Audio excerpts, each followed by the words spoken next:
This is NuMedia TV in London.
This is NuMedia TV in London.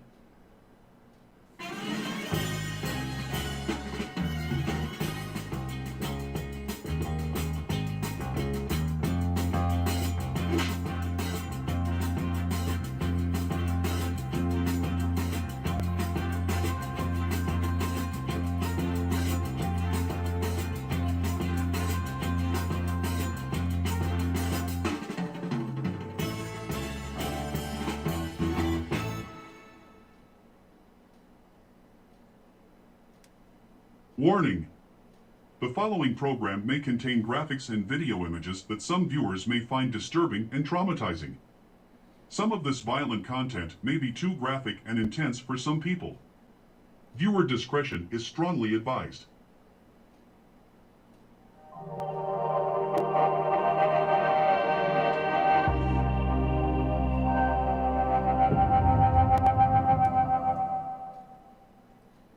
In a time where trust in mass media is declining around the world, it has become even more important to support good, accurate journalism. Supporting such investigative platforms is defined as content that is ethical, independent, critical, and of public interest. Good journalism and investigative reporting cost money. In alternative social media platforms, SMP, good journalism ensures the possibility of a good society, an accountable democracy, and a transparent government. For continued free access to the best investigative reporting, we encourage you to consider making a modest support to this noble endeavor. By contributing, you are helping to sustain the publishing of digital content and ensuring information remains free, fair, and available to all. We try to make sense of the chaotic world around us. Your support is vital. NuMedia TV.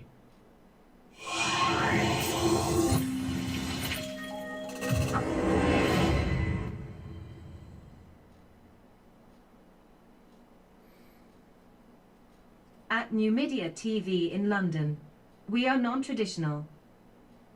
We are what is known as alternative media practitioners. We differ from established or dominant mainstream mass media in terms of our content, production, and distribution. We aim to combine the flexibility of a fictive technique to deliver robust and delightful content. We foster participation, the strengthening of a civic attitude that allows our viewers, audiences, and followers to be active in some of the spheres relevant to daily life, and to put their right to communication into practice. This is our philosophy.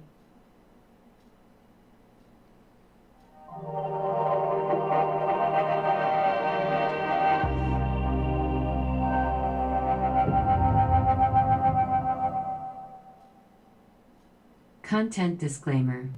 The views and opinions expressed in this media or comments on this channel are those of the speakers or authors, and do not necessarily reflect or represent the views and opinions held by this channel's broadcasters. Due to the social nature of this broadcasting channel, videos and audios may contain content copyrighted by another entity or person. This channel's owner claims no copyright to said content. The broadcaster of this channel cannot be held accountable to the copyrighted content. The broadcaster of this channel is a messenger and sharer of information and strives to verify the accuracy of such information, but cannot warrant the accuracy of copyrights or completeness of the information on this channel.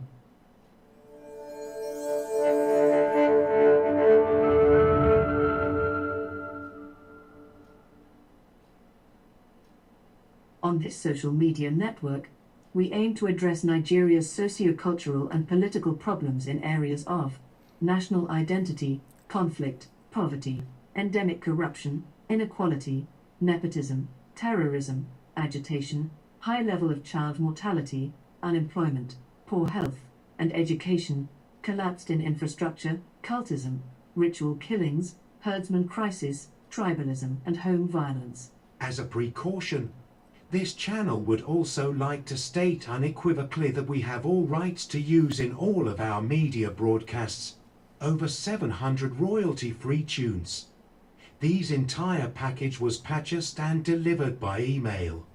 Tuesday, January 12, 2021 at 17:17 hours in London from soundsbest.com, and a paid subscription and program from Movavi Video Editor. NuMedia TV. Beyond the headlines. News in its purest form. Live stream with confidence. Contact us on +44 208 180 0433, voice over internet protocol. WhatsApp +44 7467 634 822. Please like, subscribe, share, and to follow us on Facebook, YouTube, and Twitter. The live stream will start soon.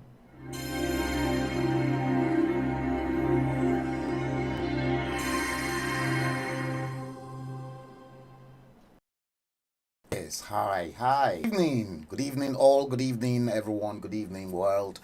Yes, good evening London, good evening from wherever you're watching the live stream on the surface of this planet.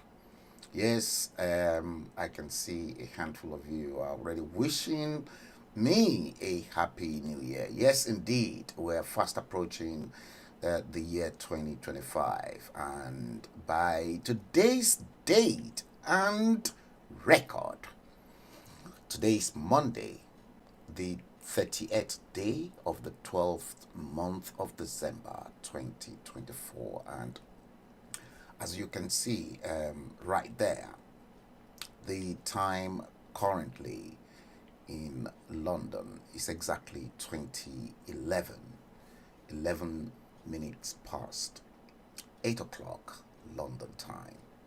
Yes, I salute you, I greet you, all my avid viewers, listeners across the whole wide world. Thank you for joining us. And if this is your first time on any of our channels, on Facebook and on YouTube, please don't forget to follow us religiously, like us, and then click the bell icon if you prefer to watch the stream on YouTube, and then activate the all streams and video. Yes, I'm truly yours, the most notorious, unsympathetic, terrible, annoying, no nonsense Frank Bello, all the way from this end of the dispatch box in London. Yes, we are going to go there. And I have not relaxed or relented my efforts in presenting to you the same topic we've been discussing for a while.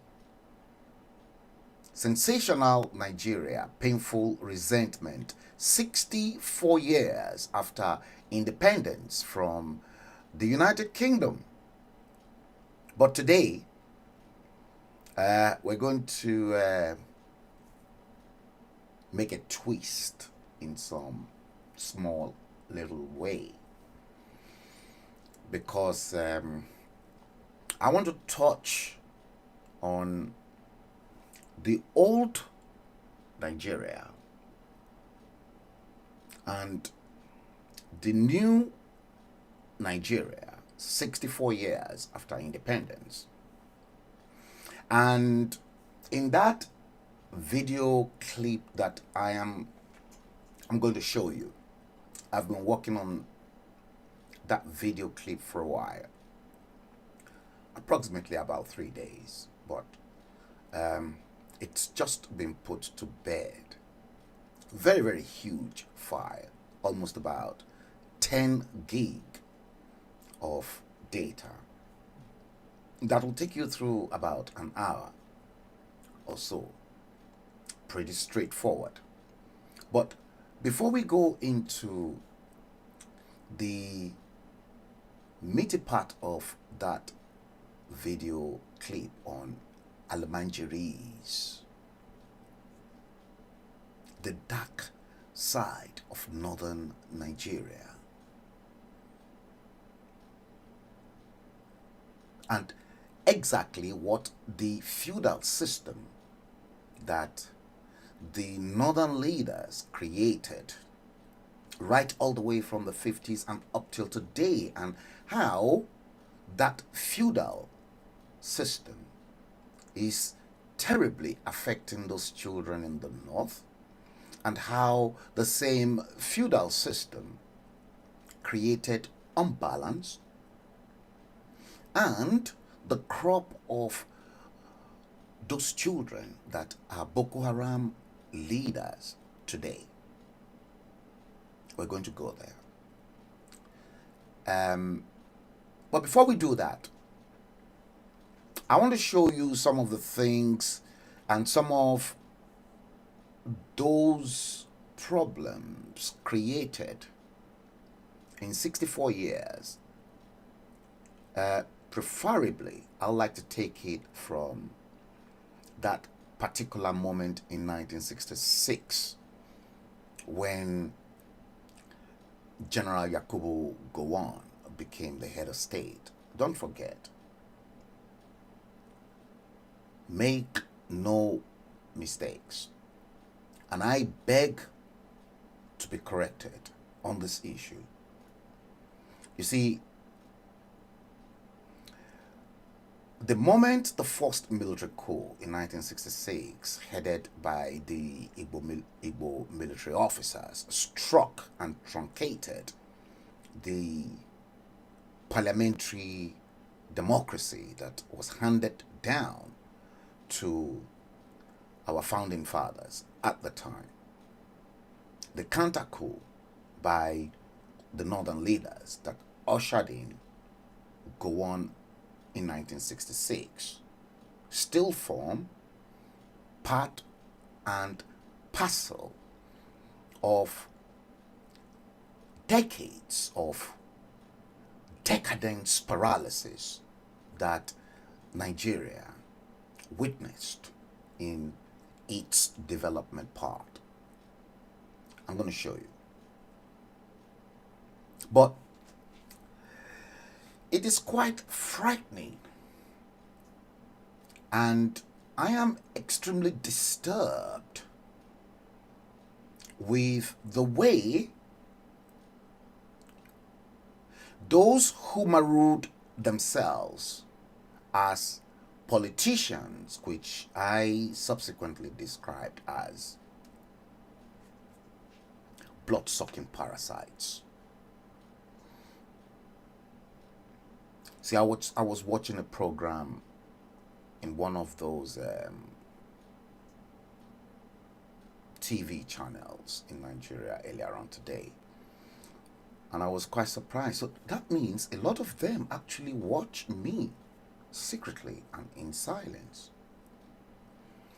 I came up with that description, blood-sucking parasites, and fortunately enough, a handful of other broadcasters in Nigeria are now having to make reference to the same description that emanated from this end of the dispatch box here in London. So they listen to me and they watch the program,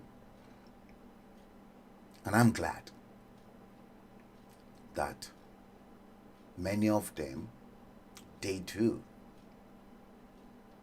See, sensational Nigeria, painful resentment. And I want to ask you, each and every one of you, from the bottom of your heart, do you really think sensational Nigeria is not painful 64 years after independence? In about 24 hours, let's put it that way. Tomorrow is 31st. Let's say 48 hours max. We will go into 2025. And the moment we enter January, there is another year that's been added to Nigeria's age being 65. So 2005, Nigeria will be 65 years after independence. And mind you, as from January or the first quarter of 2025, your leaders are going to go into another cycle of elections. Politicians will start making preparations for 2027. You see, the very first thing I want to show you, yes, all of you, that are already on the stream. I will acknowledge each and every one of you. Annie Bolaji, Patricia, Epitukemi, Don Pedro, Princess Bimbo Atolagbe Beams. Nice to see you. Daranijo Juwon, Isabel Onyekonsola Aigbokiki. Yes. Thank you all, guys. Good evening and Happy New Year in advance to each and every one of you. You see, it is very painful, extremely painful. 64 years, 1960 to 2024, 64 years after independence from the United Kingdom. Nothing, I repeat, nothing in this world to showcase Nigeria to the world that Nigeria can be the pride of the black nations of the world. There's nothing to show for it. That the same Nigeria that the world was looking up to, that moment independence was granted them, should have led the black nations of the world. And I'm not going to stop in my own personal agitation that 64 years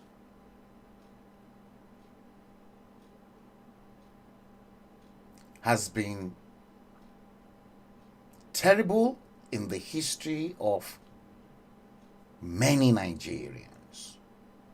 64 years of misrule and bad leadership after independence from the United Kingdom. This argument that I have been presenting a long time, because as far back as 1980, like I argued and I said to you, I've seen the nakedness of Nigeria since 1980. And as such, this argument presents the need to either break up Nigeria immediately or return the country back to the 1960-1963 regional formation of Western region, Midwest, Eastern region, and Northern region.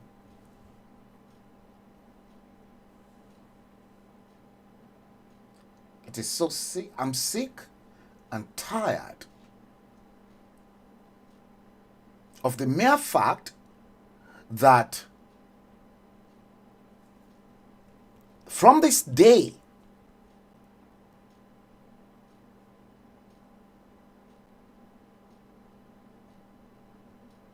you see, a publication, PM News, dated 17 October 1994, 30 years ago, Ojukwu told Abacha to hang MKO Abiola.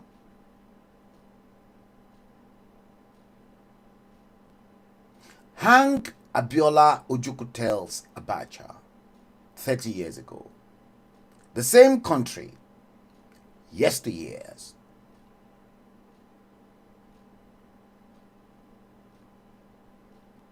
Yes, indeed, Ojukwu was right. Because MKO Abiola, like I have been telling each and every one of you, was equally part and parcel of the day of the same decadence that's been inflicted on many Nigerians. You remember Fela's song in the 70s? ITT, International Tif Tif. Yeah. How Abiola messed up and colluded with the military and then looted Nigeria as well.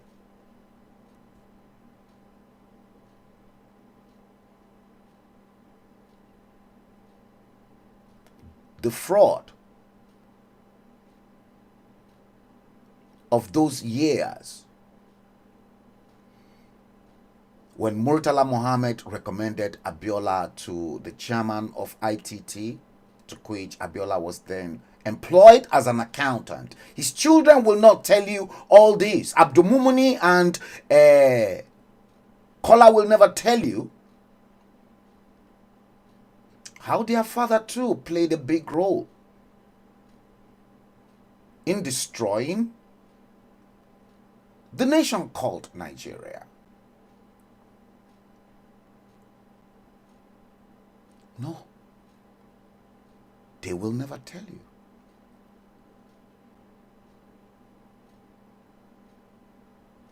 Same country.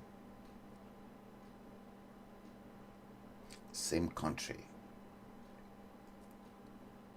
Check this out.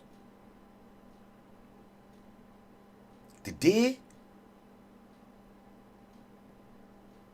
I saw a vision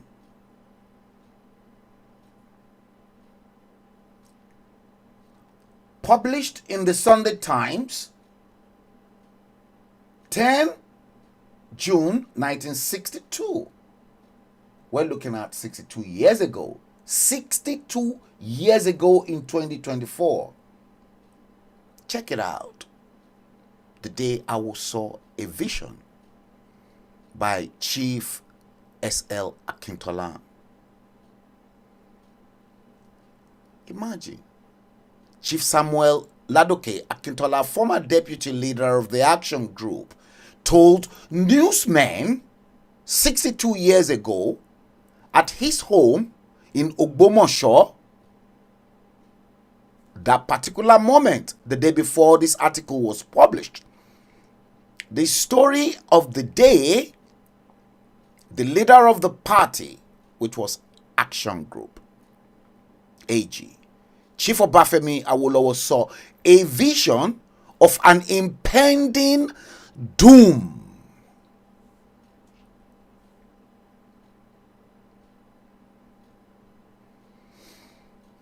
"62 years ago, 1962, Awolowo saw that vision of today, that there is an impending doom looming over the nation called Nigeria.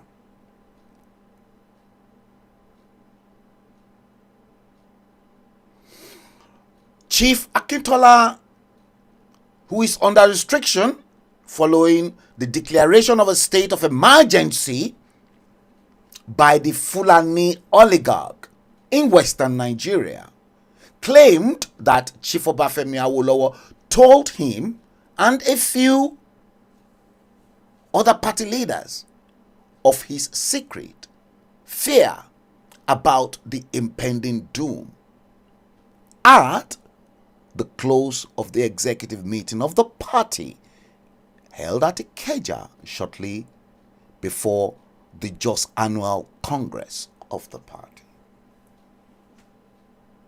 Narada Franklin,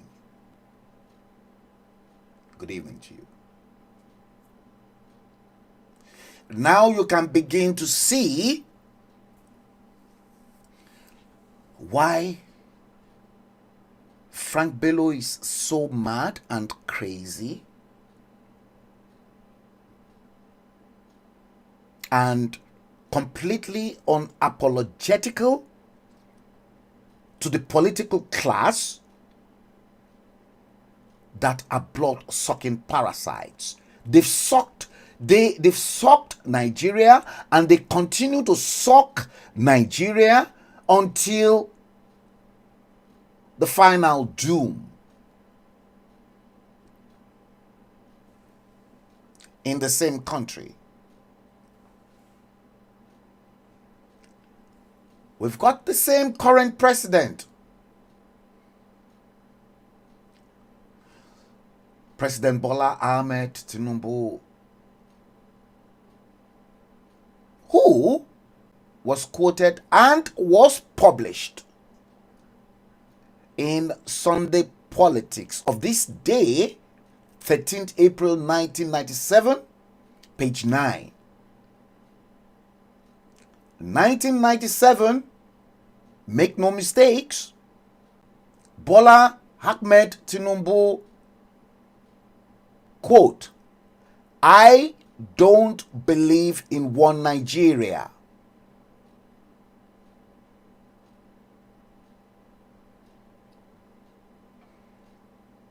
I believe, and I am of the opinion that Bola Tinubu, as at that time, never believed in one Nigeria, because Bola Tinubu, as at that time, has not been privileged to taste power. So, as at that time, because he was not privileged to taste power, he never believed in one Nigeria, just exactly the way the late Chief Obafemi Awolowo expressed his own fear that Nigeria is merely a geographical expression and there is nothing called Nigerian.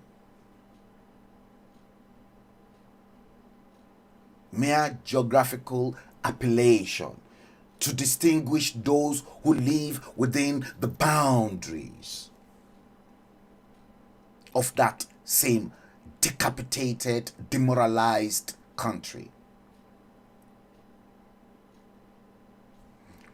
Bola Tinubu never believed in one Nigeria because he never tasted power.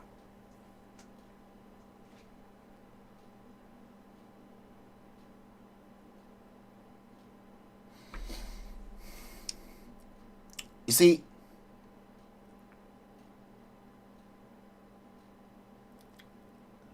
I am extremely disturbed. Extremely disturbed. Because, why am I disturbed? I am disturbed that in the first quarter of 2024, by first quarter, I am referring to January, February, and March.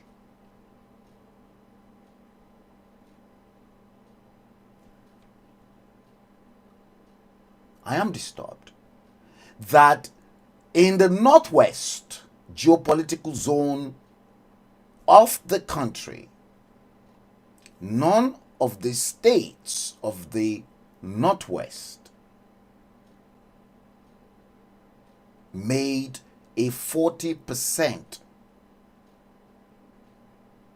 FAC allocation as internal generation revenue. None of them. And I'll tell you.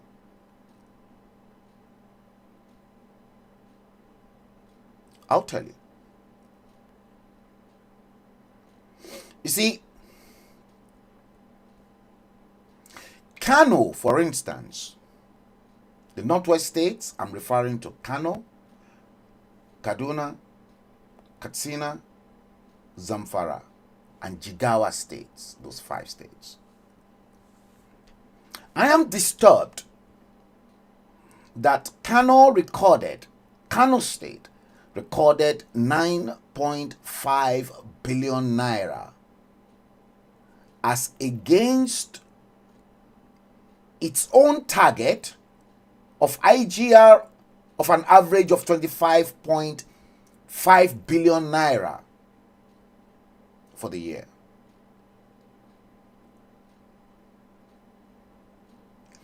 Their target was 25.5 billion, but they were only able to record 9.5 billion.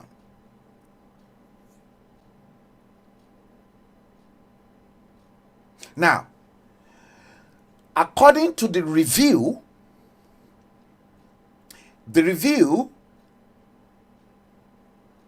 indicated that the state, Kano State, planned to generate 101 billion naira for the whole year. So, the first quarter, their target was 25.5 billion naira. Guess how much they were able to raise for the first quarter? They set their own target of 25.5 billion and then a target of 101 billion naira for the whole year. But in the first quarter, out of the 25.5 billion naira target they set for themselves, Kano State was only able to achieve 9.5 billion naira.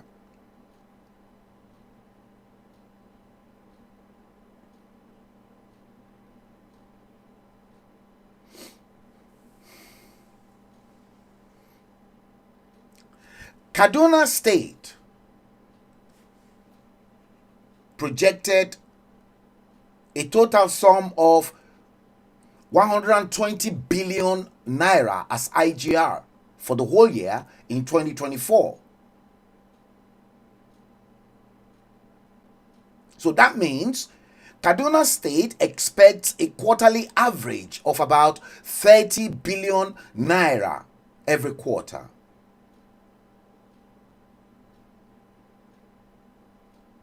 When the real crunch comes to shove, Kaduna State was only able to raise 13 billion naira in the first quarter, from 30 billion to 13 billion. But then, hey, where will those shortfall comes from? The shortfall, if you don't know, the shortfall will come from the rich southwest region of Nigeria, especially Lagos. So now, what that entails is that since Kano, Kaduna, Katsina, Zamfara, I'm still coming back to Zamfara, Jigawa were unable to meet their target. Other geopolitical zones, such as the southwest, the south-south, will have to subsidize, will have to top up their own IGR.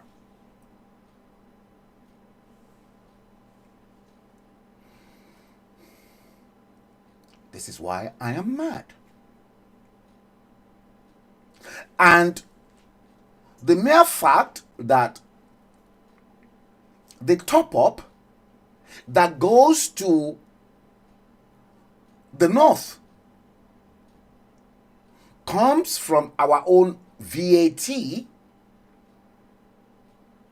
in the southwest and in the south-south, mostly from the alcohol and the booze that we consume in southern Nigeria. Southern Nigeria VAT is good for northern Nigeria, for them to do what? to spend and embezzle recklessly. But the booze and the alcohol, to them in the north, is haram. That's why I am vexed. And this is the reason I am advocating for each and every one to carry their mother's breast. Let the north carry their mother's breast. Let the northeast carry their mother's breast. Let the northwest carry their own mother's breast. Let the southwest equally carry their own mother's breast.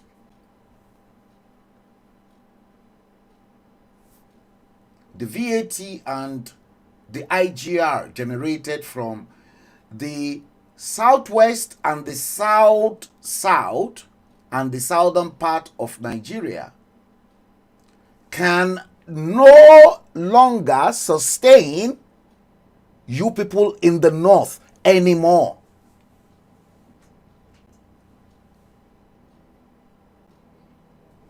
We can't carry on like that.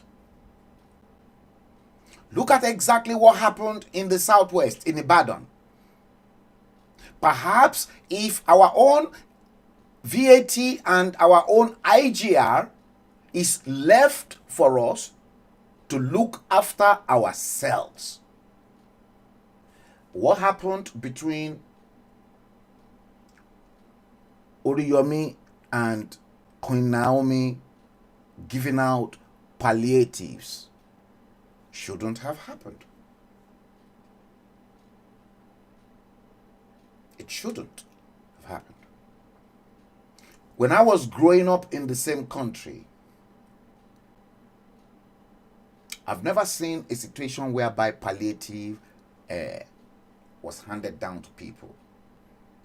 The only thing I knew was in existence. In the early 80s, right up to the mid 80s, was a palliative that the government normally gives to civil servants. Provisions, everything. They will give it to them.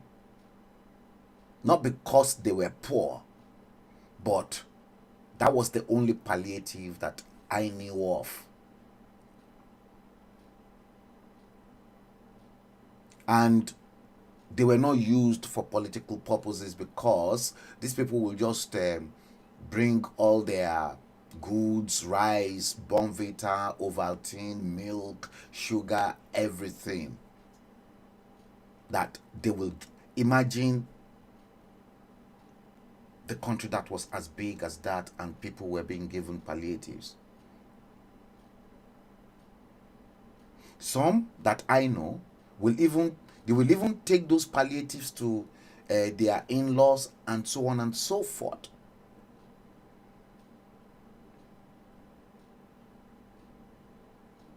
In my time, in my own time, there was constant electricity in Nigeria. I said constant electricity. There was pipe-borne water that flows through to your home.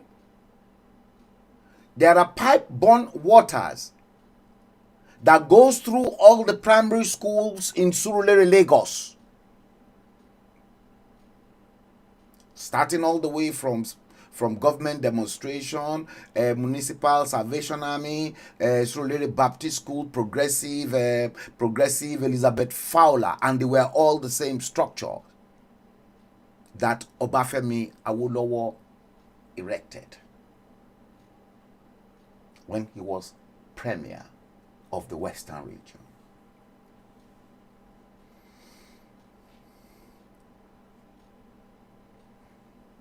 There was free school meal. I mean, well, not really free, but because your parents will have to pay for it, but it was really cheap. There was that time, one time in the same Nigeria, that people like me, maybe we've got malaria fever or something like that,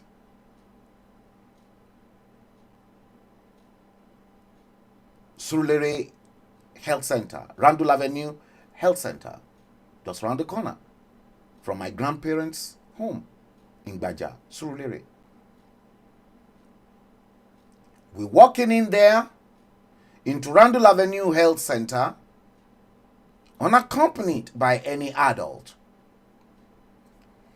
We go into the registration, they register you. If you've got a record with them, the old card that you have, you just bring it in. They'll go and fetch your medical record out. They'll give you a new card, because at the back of the small card, the injections and whether you've sustained wound and you need to come back at a particular date for your wound to be dressed and the rest of it, there is the pharmacy. In the same country, pregnant women will deliver and drugs will be dispensed to babies free of charge. The only difference is at Surulere Children's Hospital at Baja, you have to come with your bottle. The moment the pediatrician attend to your baby, they will dispense drugs, and if it is injection, you get the injection. You don't have to pay a dime.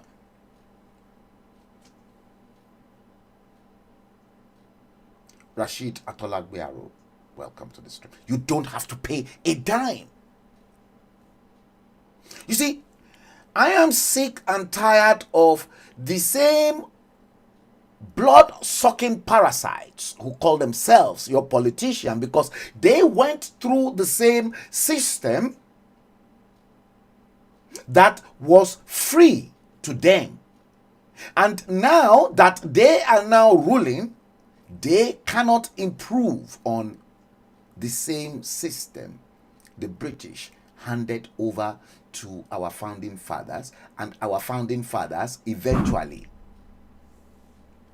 were all swept apart, swept to one place by those greedy bastards.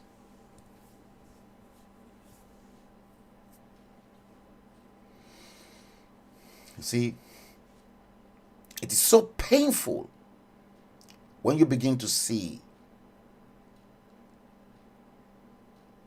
images like this. When I begin to see, you want to blame David Cameron? Look at what the former Prime Minister said. Lord David Cameron, May 2017, quote, "If the amount of money stolen from Nigeria in the last 30 years was stolen from the United Kingdom, the UK would cease to exist."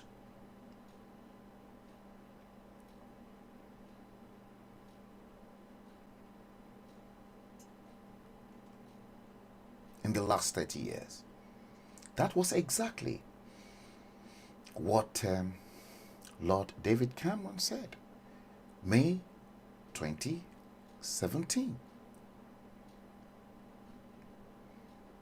And before that period, look at this. Look at this man. Look at this man. Look at him. Look at him. In fact, let me bring in this one first. You see all these cars? All these cars? In the 50s. In the 50s. Belongs to that Igbo man. They were top notch at the time. The best money can buy. In his garage,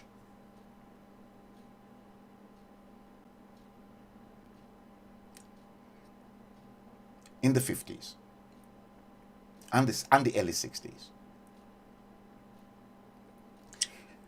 The looting of Nigeria never started today. It started right even before independence. And the British knew how greedy some politicians were at the time, even before independence. Nnamdi Azikiwe, not exempted. He was bastardly corrupt as well. Whilst Awolowo was busy educating southwestern region, the Yoruba people, Zik in the southeast and Sadarana in the north, said they were unable to carry out the free educational program that Awolowo was carrying out in Yoruba land of the western region of Nigeria. And Awolowo never used oil money. Cocoa, palm kernel, and agricultural produce. Awolowo performed great miracle. You see, that man. Imagine those cars in the 50s and the 60s. They were the best of toys and cars money can buy. Look at. That's another set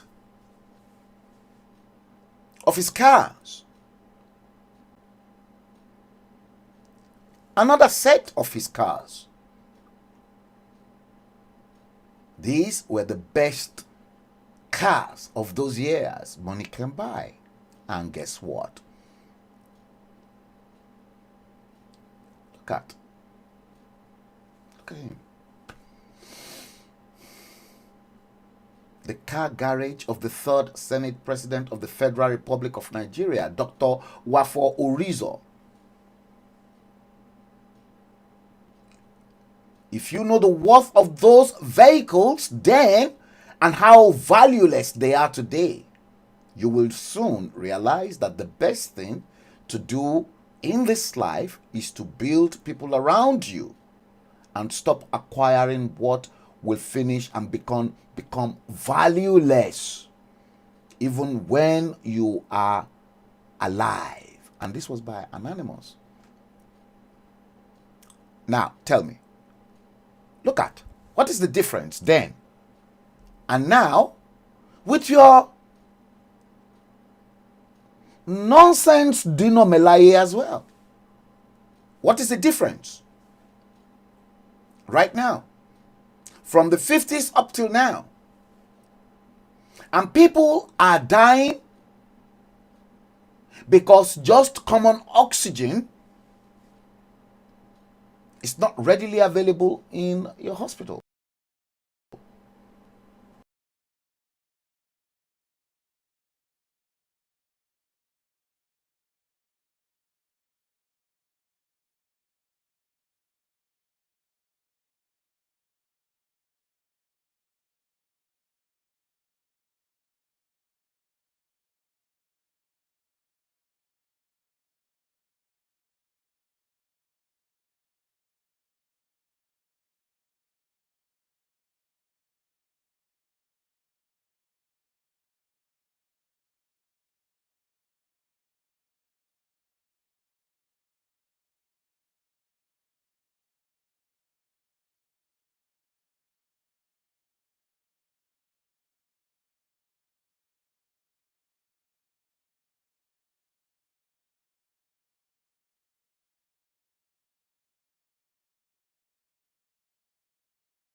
Okay, yeah. Okay, now it is now back. Yeah, it is now back. Thank God. Thank God for that. So, like I was saying, a family that I know very well was narrating their own story to me yesterday. And this happens to be a family that I know very well. Their brother, obviously due to the negligence by the government, when there is no electricity, the poor man, who perhaps is in his late 60s at the moment, late 60s, if not 70s, there was no electricity in his apartment, and then he then lit a candle. So the candle, for some reason or the other, I think he overslept, and then there was fire. They were able to quench the fire, but because the man had suffered a stroke before, so there was CO2 inhalation in his system, and he was rushed to the Lagos University Teaching Hospital. He's been at Lute in the last 1 month. When the family was discussing this with me yesterday, I said to the representative of that family that all their brother needed was oxygen. And they've been given injection upon drugs to which they've been buying, but for their relations to be on the bed at the Lagos University Teaching Hospital, Lute in Lagos, Lute administration, they've billed them 25 million naira as hospital bill for 1 month.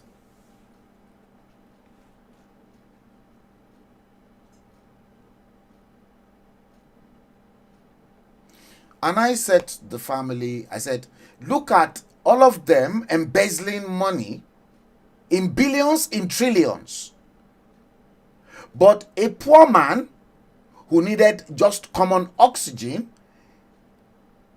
the state cannot even provide that medical service. Kí l'àǹfààní orógbó?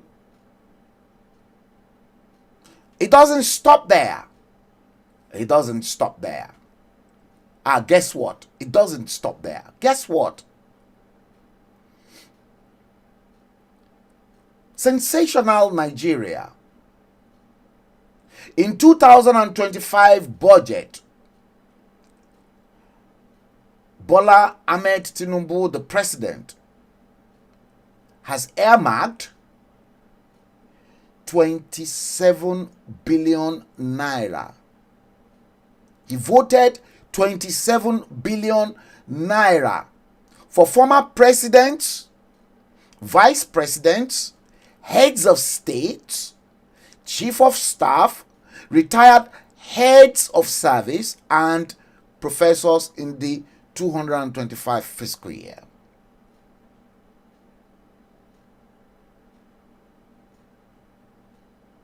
$27 billion naira. Upon all the money Obasanjo looted between 1976 and 1979, and then the obscene amount of money Obasanjo looted between 1999 and 2007. The looting never stops. 27 billion naira voted by the federal government for the entitlements of former presidents, vice presidents, heads of states, chief of staff, retired heads of service, and professors in the same 2025 budget. Hey, but there we are. Somebody who is your citizen is dying on a bed at the Lagos University Teaching Hospital, Lut, Idiaraba. And the hospital, they've charged them, the family, 25 million naira for just sleeping on the bed for 1 month.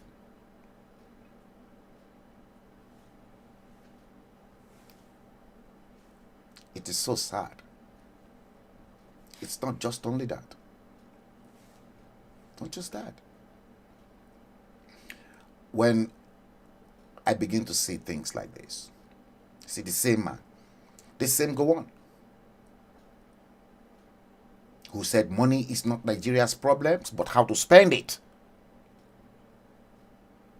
Money is not Nigeria's problems, but how to spend it. And I remembered vividly, the late Chief of Bafemi Awolowo advised this same military junta to please educate the Nigerian children. The ripple effect of not doing the right thing at the right time is now bouncing on some people in the same decapitated nation called Nigeria. I often said to many people, may Nigeria never happen to you.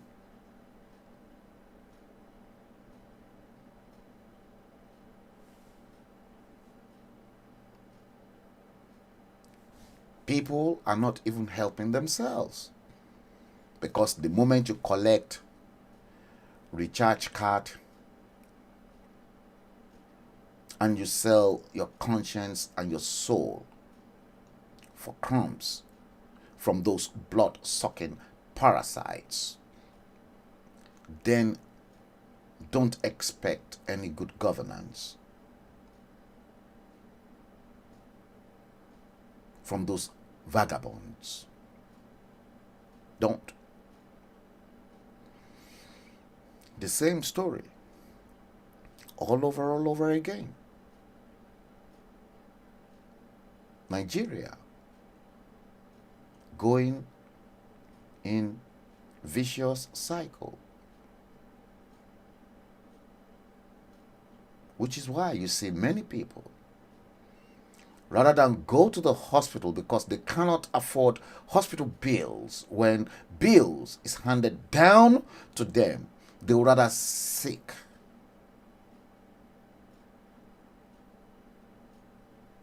religious and spiritual healing, believing and hoping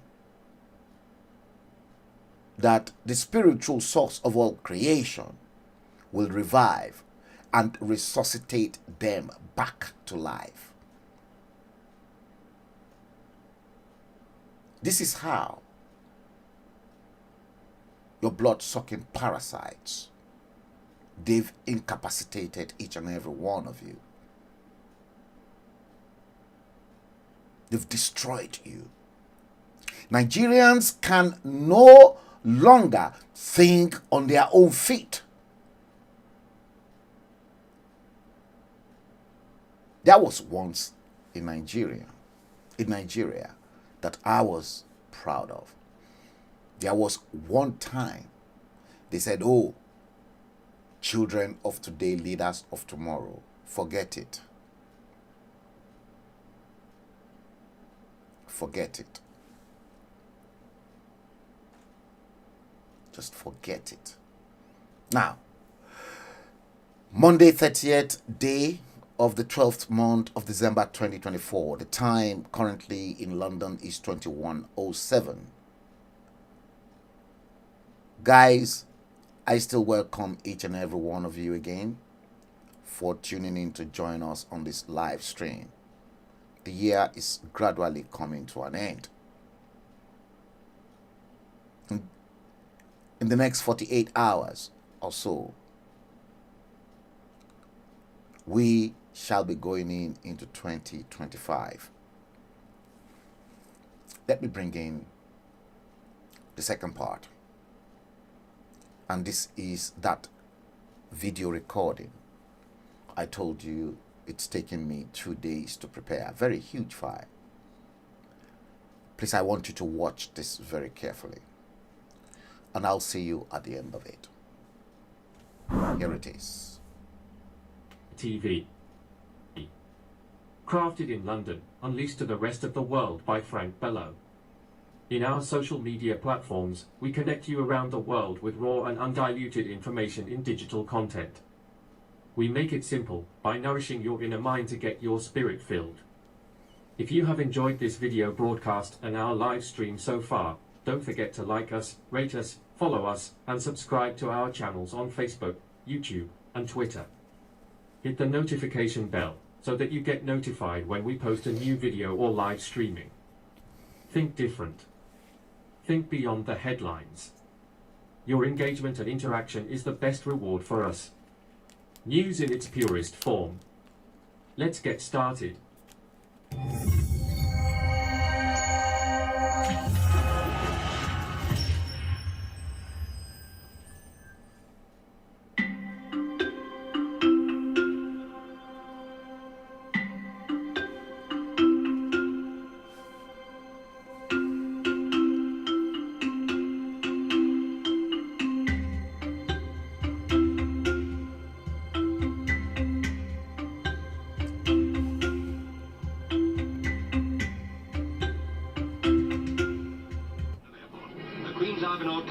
In the sunshine of Decay, the airport of Lagos.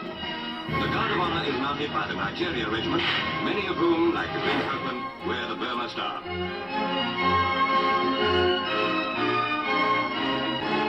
Governor General Sir James Robertson and Lady Robertson welcome the royal couple as they leave the Argonaut.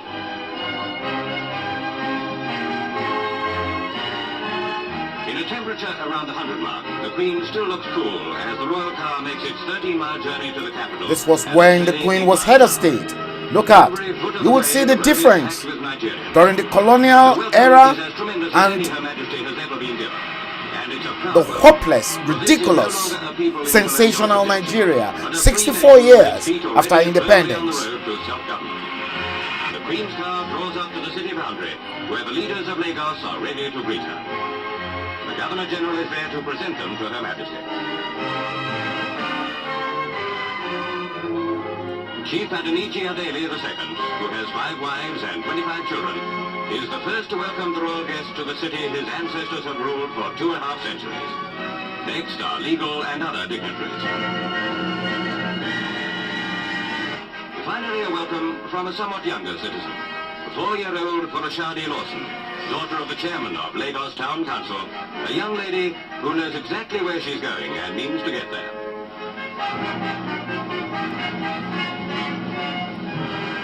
Well, did I do it right? When the Queen visits the Nigerian Federal House of Representatives, it is in the full panoply of monarchy, a rich contrast to the simple summer dresses she has worn for the less formal functions. She receives a loyal address and replies. Among her audience is Chief Festus Ebo, Minister of Labour.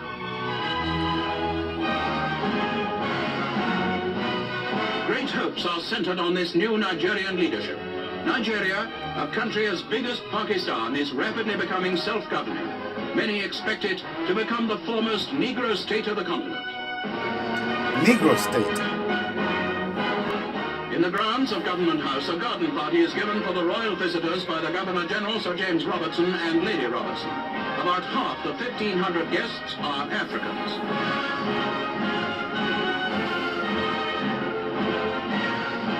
Oba Adenigi Adeli II introduces some of Nigeria's area chiefs to Her Majesty.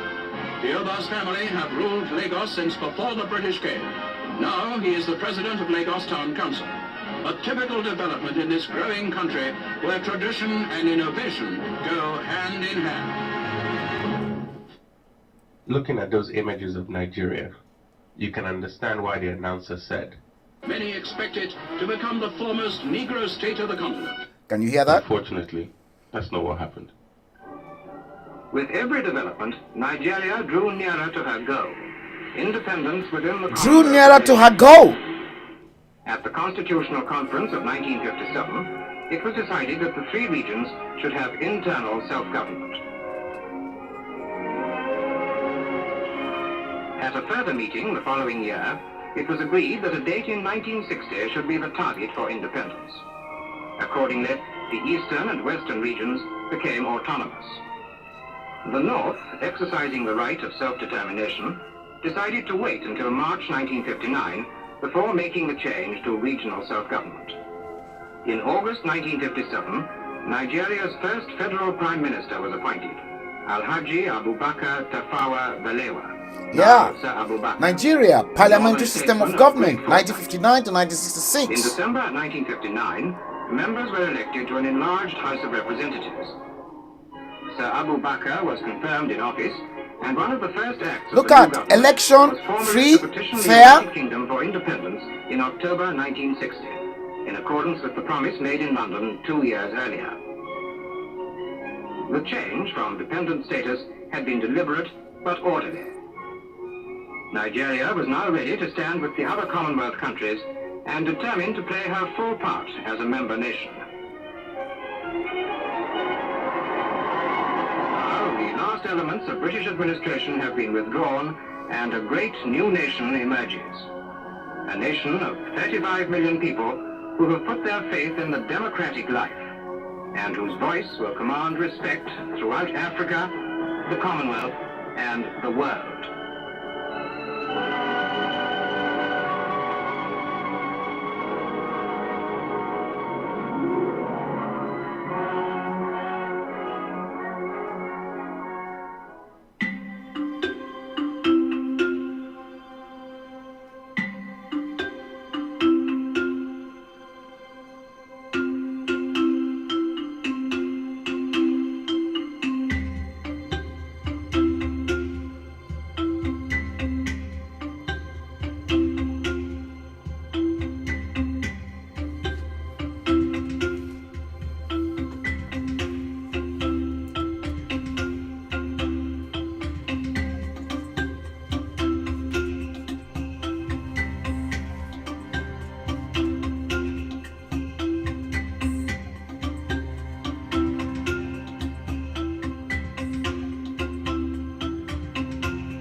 Lagos, Nigeria, 7 years after independence. What's the difference between London and Lagos, the same.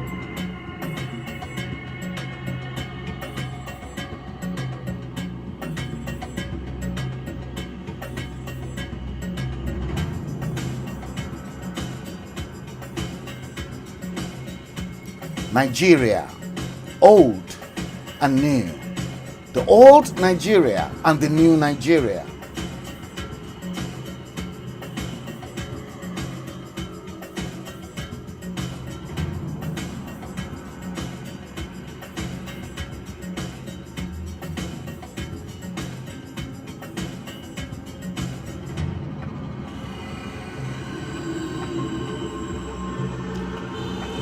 "57 years ago in 2024, Lagos in 1967.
Lagos, Nigeria, a narrative of how Lagos went from a perfect city in 1950 to 1960 and 1963 to a city of chaos and mayhem.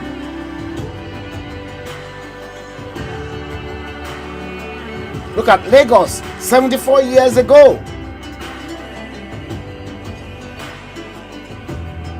Lagos Municipal Transport, the LMTS, 74 years ago, no, 64 years ago.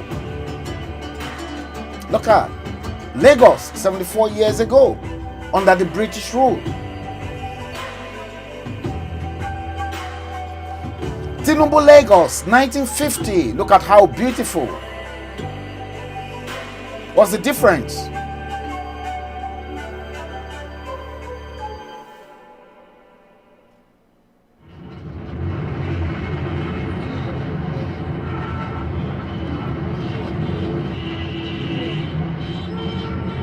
Dirty Lagos, 1972, 52 years ago, under Gowon regime.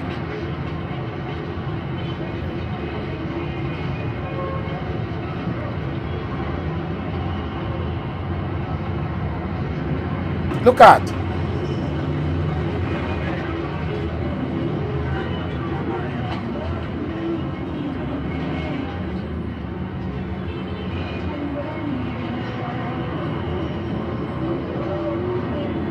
Lagos City Council. You can clearly see they're packing rubbish.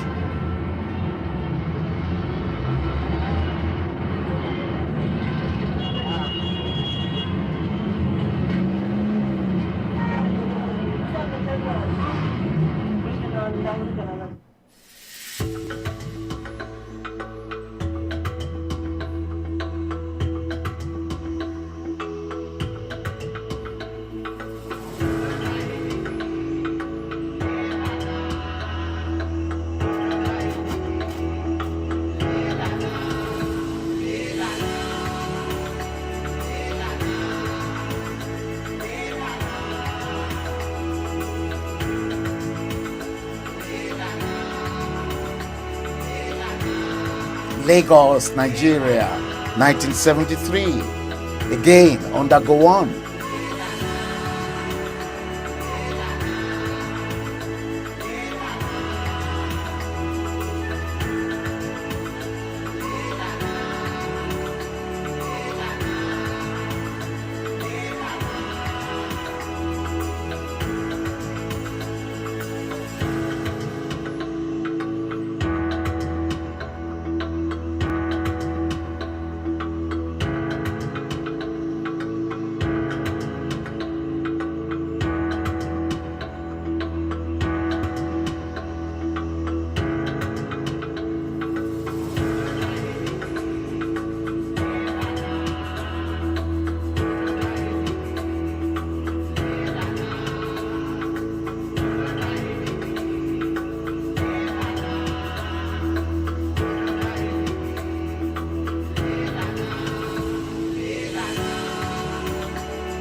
Yeah, the dark side of northern Nigeria.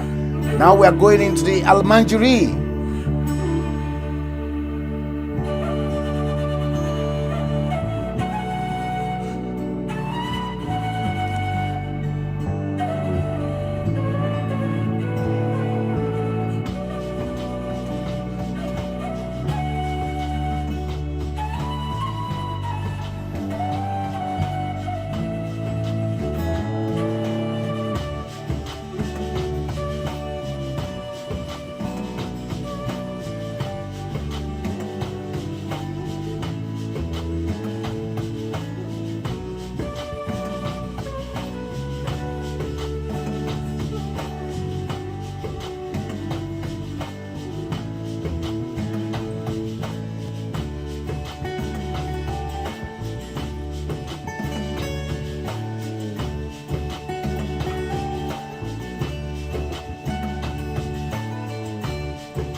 Every 5 of the world's out-of-school children is in Nigeria. About 10.5 million children are not in school, even though primary education is officially free and compulsory. The Almanjiri.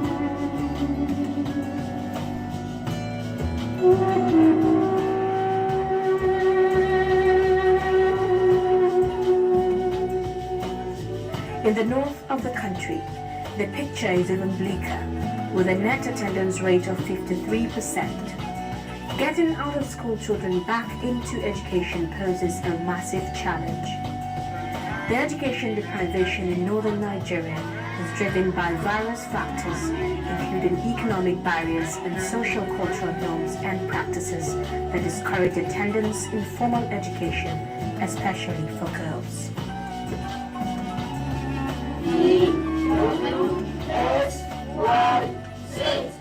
The Almajiri, as they are called. This is very, very sad, education guys. Practiced in northern Nigeria and some parts of neighboring West Africa. Their clothes shaggy, their heads unkempt and infested with lice, their feet caked, cracked, Can you and see calloused. The word Almajiri derived from the Arabic word al-Muhajirun, loosely translated in English to mean a person who leaves his home in search of Islamic knowledge.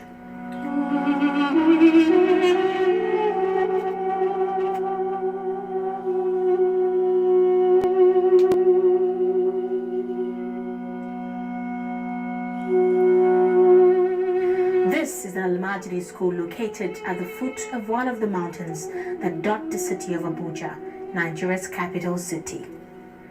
It is a typical day, but not for 13-year-old Ismail Zubairu. He sits on this rock passively watching the day go by. Can you imagine? He's unable to partake in whatever games his friends are playing as a result of a fracture he sustained after being hit by a car while begging for his daily bread.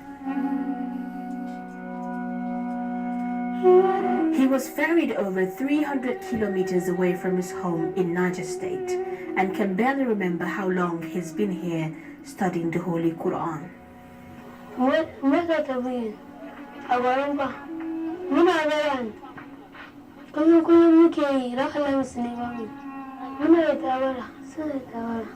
The ugly and Madri phenomenon of begging on the streets after taking their daily Quranic classes left him with a fractured leg that is infected and far from getting healed. Rabili Inua, who is also 13, hails from Katsina State, over 500 kilometers away.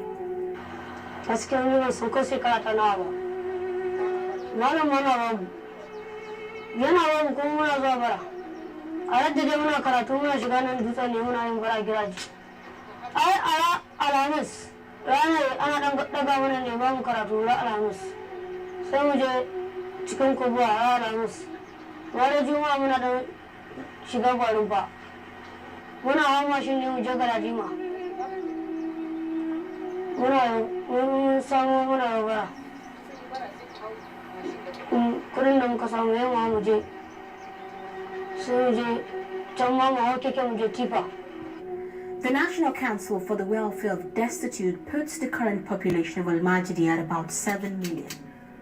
The Al-Majri culture epitomizes child abuse, social inclusion, and chronic poverty in all ramifications. The Al-Majri child is a child that every Nigerian should be concerned about. Children should not be on the street, that we know so well. And children should not be undergoing labor. Children should be in school. They should be taught. They should be under the care of their parents.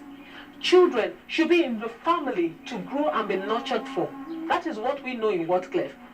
And the family may not be the natural family now where the child is born. It could be the community.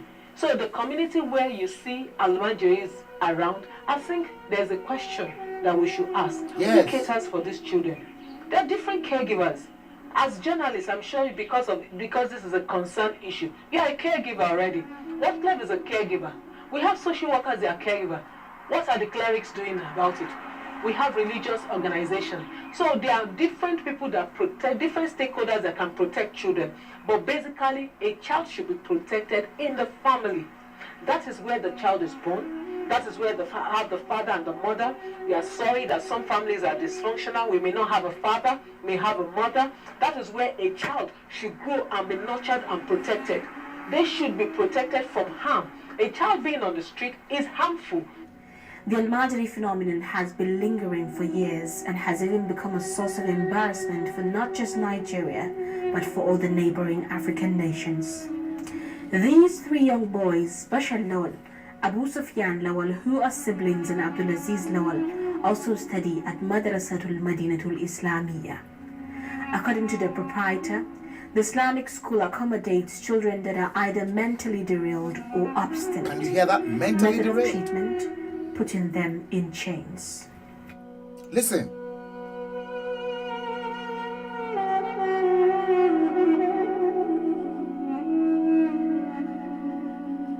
kamar mutum da dan ciwon hauka ne wani wuri sai a kawo shi kuma muna ba taimaka mutum da ciwon hauka yaro ko dan goya haka ya dan shaye irin su ke famar shi wuri to sai aka zaga sunan kullun suna wasu abincin wasu magani su warke kwarai ko wannan bangaren ma haukata ne wannan sai an kai mutum magani can ko mutum ya shata ma ya juye to sai baba ya buwaye shi yana ta abubuwa sai ya kashi sai ba shi magani kuma Allah sai ya taimaka kuma sai ya warke tun mara dan samu suka ji dan su gudu a rasa yanzu suka tafi da sai mu dan tsare suna mana ba su magani da kuma abinci da abin da sauka.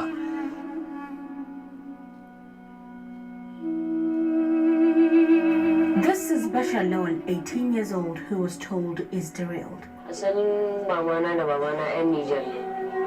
Ni kamar duk ranar babban sallah haka sai in ji jikina na mun ciwo, kirjina nan.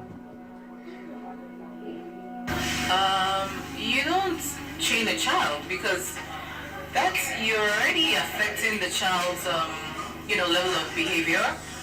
You're affecting the child's level of recognizing stuff, cognitive behavior, cognitive aspects. You're also affecting the child physically, because I'm sure the chain wasn't just used on the child. I'm sure it's been used on several kids. So only God knows what disease the other child would have had, you understand, to have passed to the other child. So psychologically, I mean, that's child maltreatment, that's child abuse. You don't chain a child just because you feel the child shouldn't roam on the streets. I don't think that's the best way to tell a child not to do that, because Northern Nigeria, the child to, if you've chained the child, then what you have decided to do is disrupt the way he's going to be thinking, right? And then he would start to have so many things on his mind, which is like, before you know it, he's beginning to take substance, because he feels the best way to get out of these thoughts of what I'm going through is get something into my system and feel good. Abandoned by their parents, neglected by communities, and left to live in unhealthy neglected by environments. Nigerian government, blood-sucking parasites. Lately, I was grieved in my heart when I saw how they were dying. And any of them that die, you see them come out in mass to go and dig the grave and bury their colleague. And the truth is that I doubt if their parents are aware that their words is no longer existing on earth, that they have expired, they are dead. The often scruffy, ill-clad and deprived children always roam the streets in search of sustenance.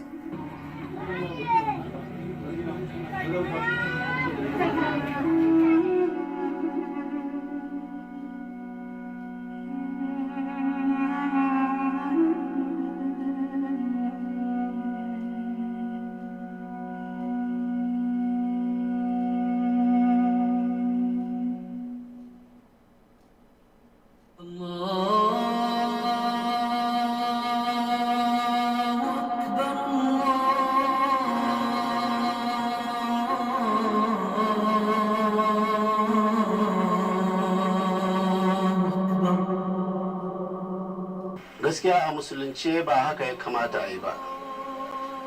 A musulunce shi da idan Allah ya baka to ya ɗora nauyinsa a kanka ne, wato kamar kayan Allah ne ya ce gashi ka aje min, kuma lalle ne cinsa da shansa da karantar da shi ya zama yana wuyanka. Da haka shi ba daidai bane a musulunci ka ɗauki ɗan nan ka cilla shi wani gari wurin wani wanda shi kuma ba ɗaukan nauyin da aka ce ka ɗauka din zai ɗauka ba, ka je ka bar shi ya yi yawo a kan titi. Wannan ba daidai bane, ya saba ka'idar musulunci. A tsari shi na karatun almajiranci irin wanda kusan aka gada ba daidai bane a musulunci. Idan mutum yaro ya kasance yana da taɓin hankali, to akwai hanyar da za a bi a yi masa maganin taɓin hankali. Yaran da kuma ake cewa in sun fita ba za su dawo ba, to ai dama ba ka'ida ba ne a watsa su cikin gari a ce su je su dawo ɗin, tunda an san cewa ba galihu ba ne da su, dole ne za su je su nemi abin da za su ci. To abin da ya kamata shine in za a iya a samu gidan da za a tsare su, suna ciki suna walwala, ana ciyar da su, ana karantar da su, to haka ya kamata a yi. Amma a bar su shiga cikin gari su je su yi bara, wannan dama ba ka'ida bane ta musulunci. The Almajiris have become a major source of social and economic problems to society at large, and have indeed been constituted as breeding grounds for violent conflicts. Members of the Nigerian House of Representatives have asked the federal government to declare child destitution and begging a national emergency. Also called on the federal government to forward an executive bill to the National Assembly to enact a law for the criminalization of child destitution and street begging. Departments and agencies of government to collaborate with the organized private sector, international donor partners, and philanthropic high net worth individuals to support the new education structure of the Almajiris. They are calling on government at all levels to ensure that children were provided with opportunities to access basic education as guaranteed by the United Nations Convention, while urging the Federal Ministry of Education to integrate the Almajiri system of education into the Universal Basic Education Program.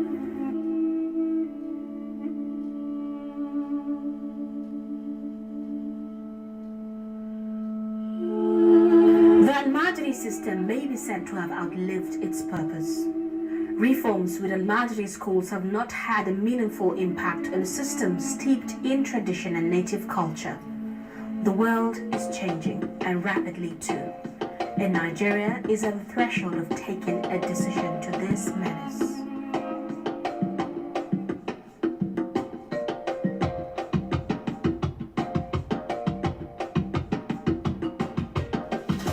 Dark side of northern Nigeria. Truth be told, if northern Nigeria were a country, it would have been classified as a failed state. Over 80% of them. See, northern Nigeria became trapped in the wrong values, norms, and institutions, warped cultural and doctrinal systems that account for its acute backwardness.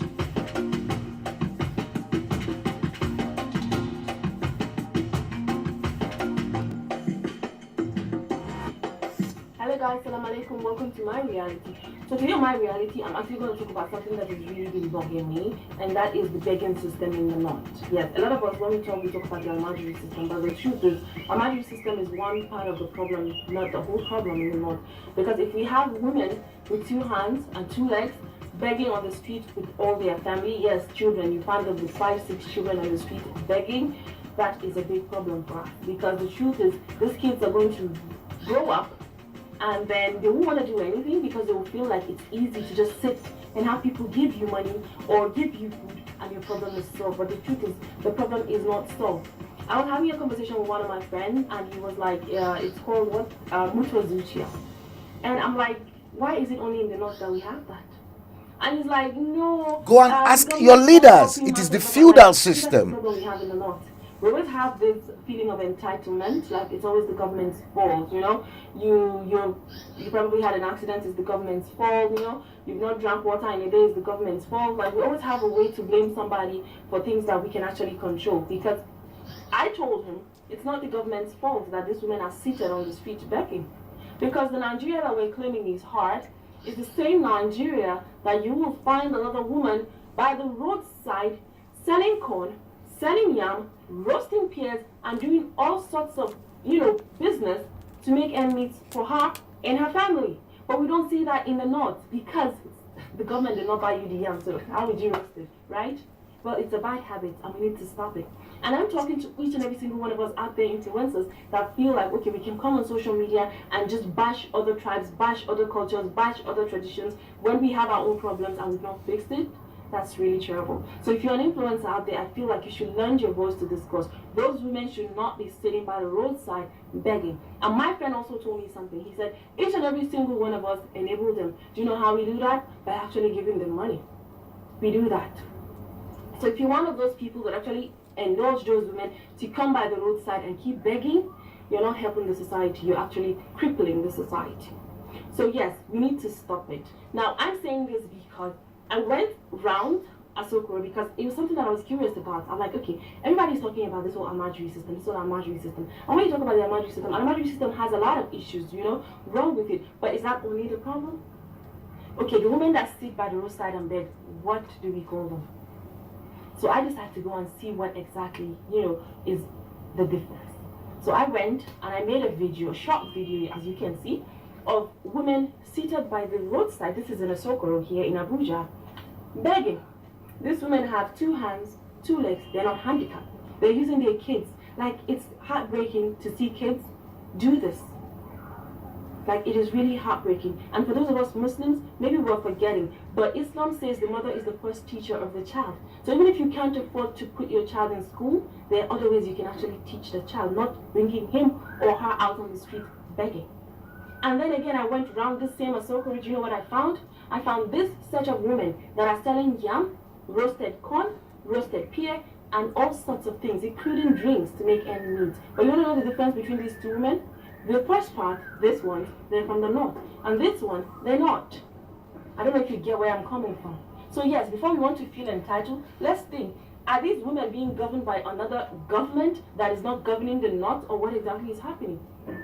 We've accepted this whole entitlement, this whole Mutuwa Zuchia thing as a part of us when we talk about Mutuwa Zuchia. Like, it is not a part of us.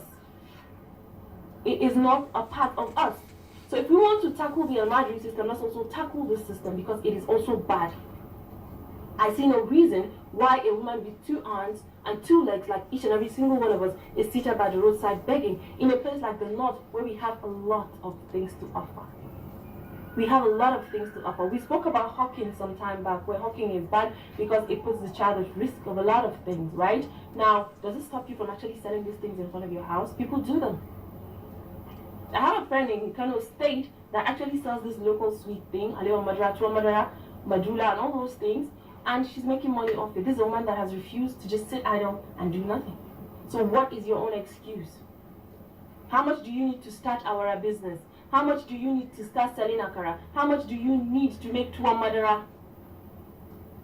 Now, the funny thing about this is, these women are begging out of choice. Yes. Now, it's unfortunate I don't have the video here, but you sit down and have a conversation with one of them and ask them, what exactly do you want out of life? They don't want anything out of life, because this life is easier for them to just sit and beg. So how do we tackle this problem? Is this not a challenge? Ask because your governors. Like it or not, these kids that are Education, education. are going to grow up. That's the life they know. They're going to follow the same suit as the Almajiris. They're going to be uneducated. They're going to roam around the street as they feel like, do what they feel like, how they feel like, probably end up in bad hands. And then what happens? We're faced with the same circle of challenges we've been faced with before, because we've refused to tackle it the right way. So yes, if you're watching this video and your voice matters in the north, I feel you should use it to fight this. Because there's this man that sells glasses in Sahad stores, and he's handicapped, but I admire him a lot. Why? Because if you give him money, the first thing he asks you is, for what? He just hopes you're not looking down on him. And I'm like, no. One time we were there with a friend of mine, and my friend was like, okay, you know, this man is handicapped, let me give him money. And he gave him money, and he's like, what for? And it was an awkward situation, because he felt, okay, wait, I'm supposed to give you money, right? And then the man is like, I sell glasses. Do you want the glasses? Should I bring it? This is a man that is even handicapped. And then we have women with 2 hands and 2 legs begging on the street, and we say it's not a problem. Like, do we really know what our priorities are?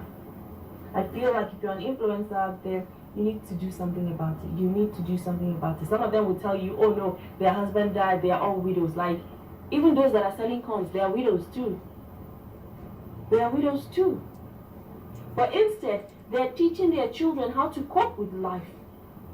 I went to buy something one time, and then this little boy attended to me, and my cousin was like, he's so little. How does he know so much? All the prices and all that. I said, because he was taught.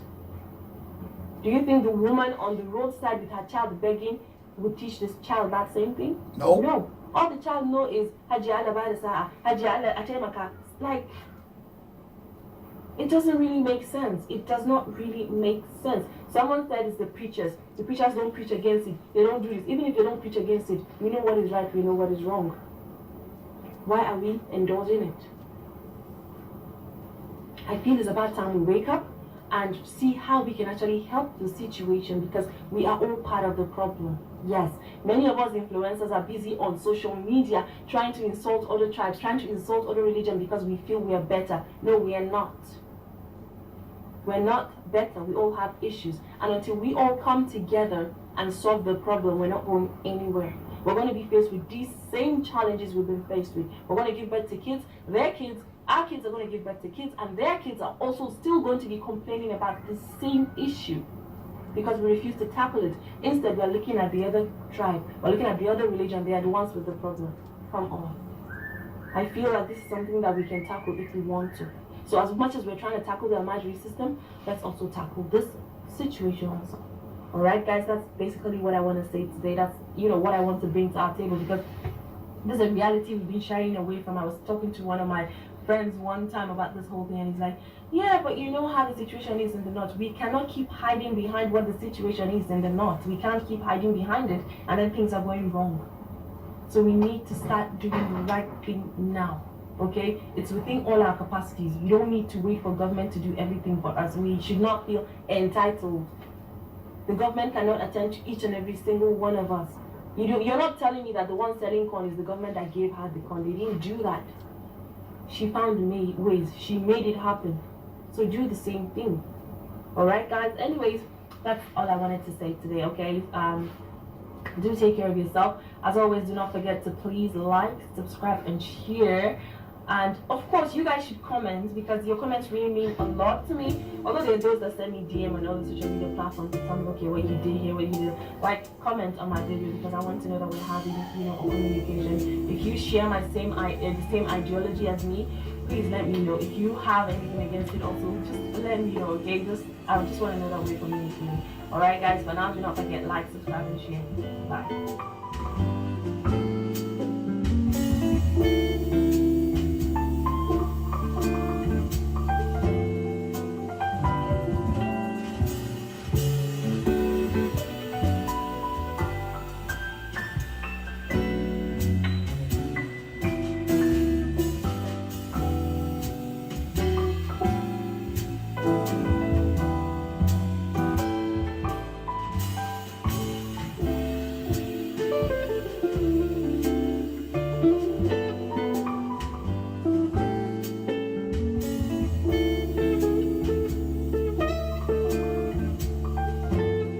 North, stuck in utter misery.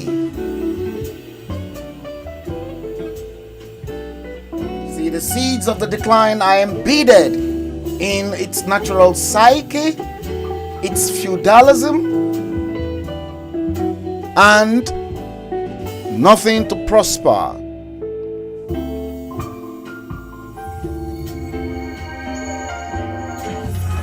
Twisted Islamic religious beliefs.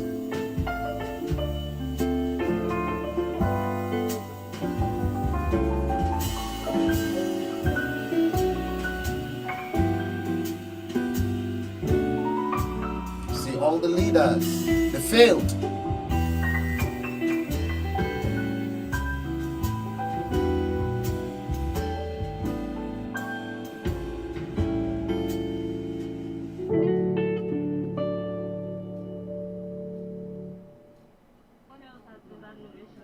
Excuse me, rail system that have been moribund for 20 years, have been commercial. Listen to Donyo Kukwe with Adeola Fayeon. We see the pictures of the rail side. They look like locomotives from 1950. What does second-hand, third-hand brought from China. We are not America. Why can't we have brand new You cannot have brand new trains because the economy cannot support that. And besides that, we are using. Why? I thought we are the largest economy in Africa. We are the largest. We are the largest market. We are the largest economy. It does not mean that all the money is not going to be used to go and buy. Can you hear that? No, look. You've got the money. The money is being spent on Nigeria and the Nigerian people. Thank you very much. God bless you. Thank you.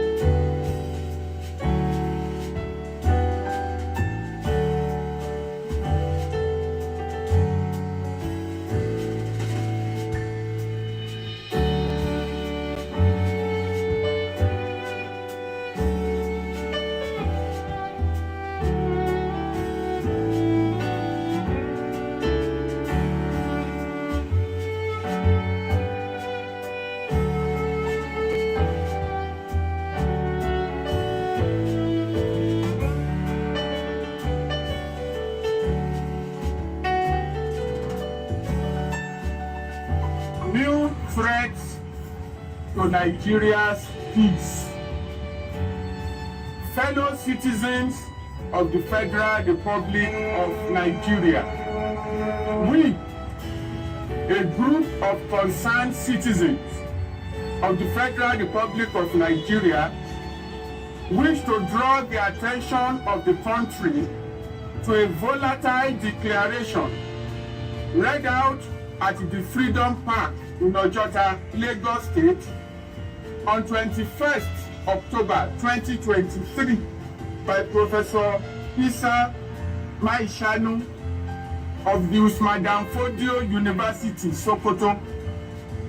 The declaration was essentially a resolution of the Organization of Islamic Cooperation, OIC, adopted at a meeting held in Saudi Arabia on the same day, 21st October 2023. As observed from the video, Professor Maishanu was reading from his cell phone, suggesting that the document had been received over the internet.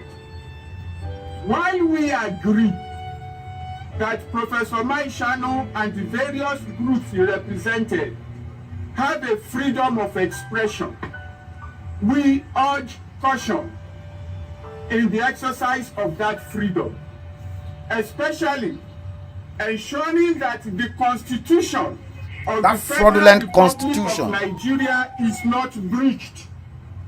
It amounts to a violation of the Constitution for any individual or groups of individuals to seek to draw Nigeria into an international conflict based on religious affiliations.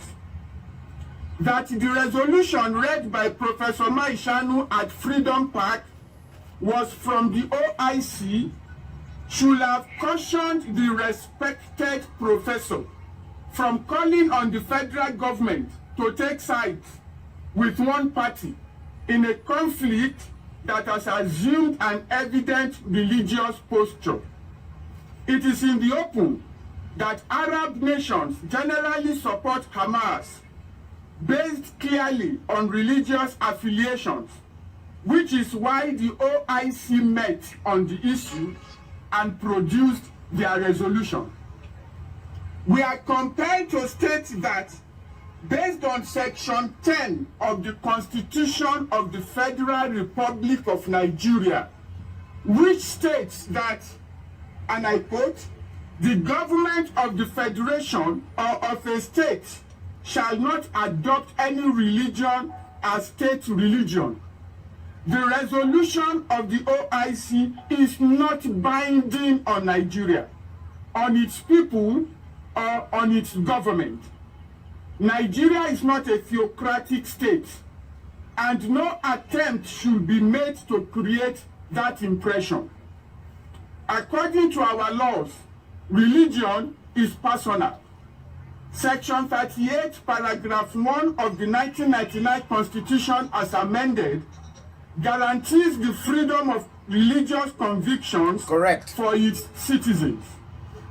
We are surprised that the group represented by the professor, who traveled all the way from Sokoto to Lagos for the purpose of the declaration, expresses horror at the genocide taking place in faraway Palestine, yet has been curiously silent all these years at the greater horror of a genocide being perpetrated by insurgents against Nigerians in states such as Borno, Adamawa, Benue, Taraba, Plateau, and Kaduna, against the Hausa people and other minorities. Thousands upon thousands of those people have been murdered by bandits, yet there has not been one protest from Professor Maishanu's group. Charity, they say, begins at home. How come the charity of this group is starting in Palestine? Are Palestinian lives more precious than Nigerian lives? I don't know. We wish to alert southern Nigeria, particularly the Yoruba people of the southwest, to beware of religious irredentists sneaking into the region to foment their intolerance. The Yoruba people will usually say that they do not adopt religion with insanity. The mishandling of religion in certain parts of Nigeria, which has had disastrous consequences, should not be imported into Yoruba land or anywhere else in the country. We kindly implore Afenifere, the respected leadership group of the Yoruba people, and other community leaders in Nigeria to take note of what is going on. This issue should not be taken lightly. The group that organized the declaration has its roots in Sokoto. They did not stop in Kano to make the declaration. They bypassed Kaduna, went past the federal capital territory of Abuja before making a landfall in Lagos. To also strongly urge the federal government of Nigeria to promptly redefine its existing international and diplomatic alliances in line with their private religious position. Such declarations should be interrogated to expose their real intention. May we ask, what is being cooked for Nigerians? The Yorubas will rightly say that they do not mix religion with insanity. In Yoruba land, the constitution is upheld. The society is commendably free from religious intolerance. Many families and family extensions there have Christians, Muslims, and traditionalists. Should descendants of Oduduwa now begin to kill one another over religious differences? Should the Benis take up arms against the Igbos or the Biroms against the Securis? We wish to remind Nigerians that every effort must be made to douse the fire of religious extremism in the country. The horrors that Nigeria has witnessed since 2009, when insurgency started, should be eliminated rather than promoted. All religious irredentists bent on violating the Constitution should be called to order. The federal government should treat as an act of treason every violation of Section 10 and Section 38, Paragraph 1 of the Constitution. On the issue of the Israel-Hamas conflict, the government and the people of Nigeria are neutral. I say it again, on the issue of the Israel-Hamas conflict, the government and the people of Nigeria are neutral. That was clear in the message that the federal government sent to the global community and to the parties in the conflict. No section of Nigeria is more Nigerian than all the others. Nigerians are still watching very keenly. God bless Nigeria.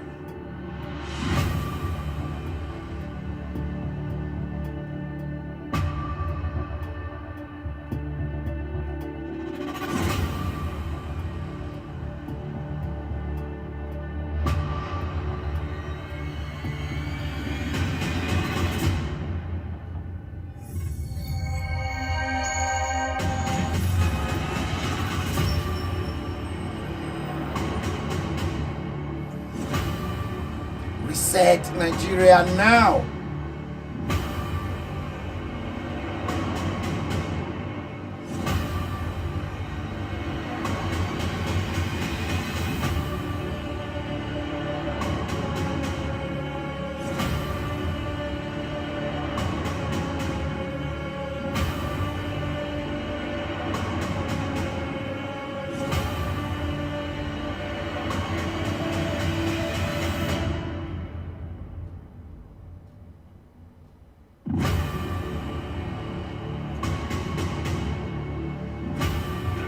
That is even treasonable is when an election is defrauded.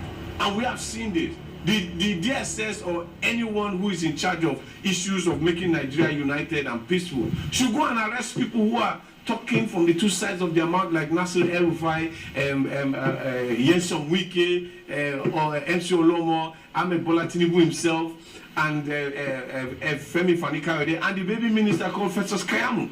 Those are the people that should be arrested. Those are the people that should be called to order, because their voice right now is causing chaos across the polity. And if we don't speak, it will continue. We were in this country in 2011 and 2015 when President Muhammadu Buhari himself made statements backed by the APC that they will form a parallel government.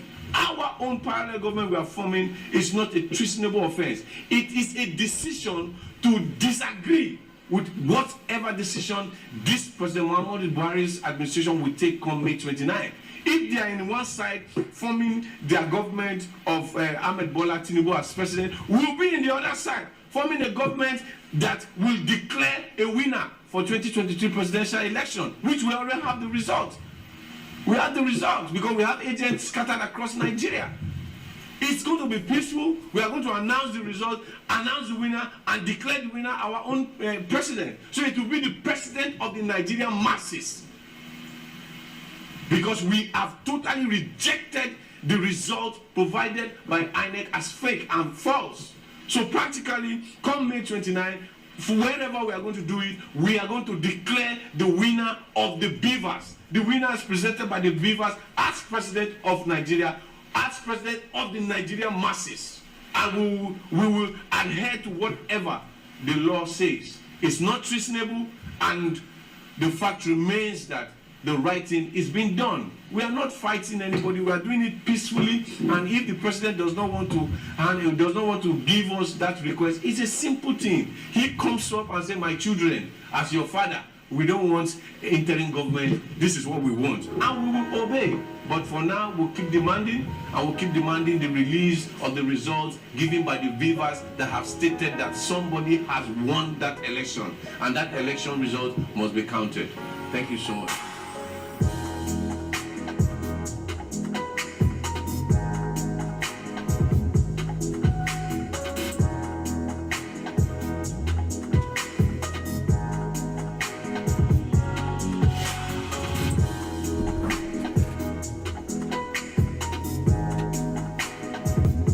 Will Nigeria last? 58 years ago, in 2024, West Africa. Yeah. Breakup of Nigeria imminent. Northern leaders threatened Nigeria. Muhammadu Buhari. Nigerians are hungry. 41 years ago, and they're still hungry today.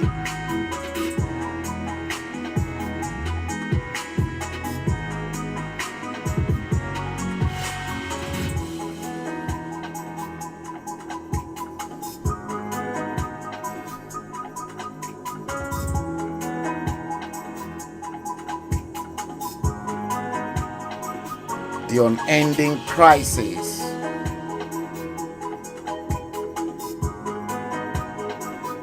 Yeah. Well, to answer your question, to me, Nigeria is dead. So, I'm not prophesying upon Nigeria, it's a reality. You know, Nigeria is dead, it's on coma, and it will never rise up. Nah. You see, I'm very optimistic, and I'm calling a spade a spade. Let me tell you the fact. It's a fact, factual, whatever it is, Nigeria is dead and can never rise. Can never. That is for God. God himself is tired of Nigeria. God is tired of Nigeria. Let me tell you one thing. It's in the Bible.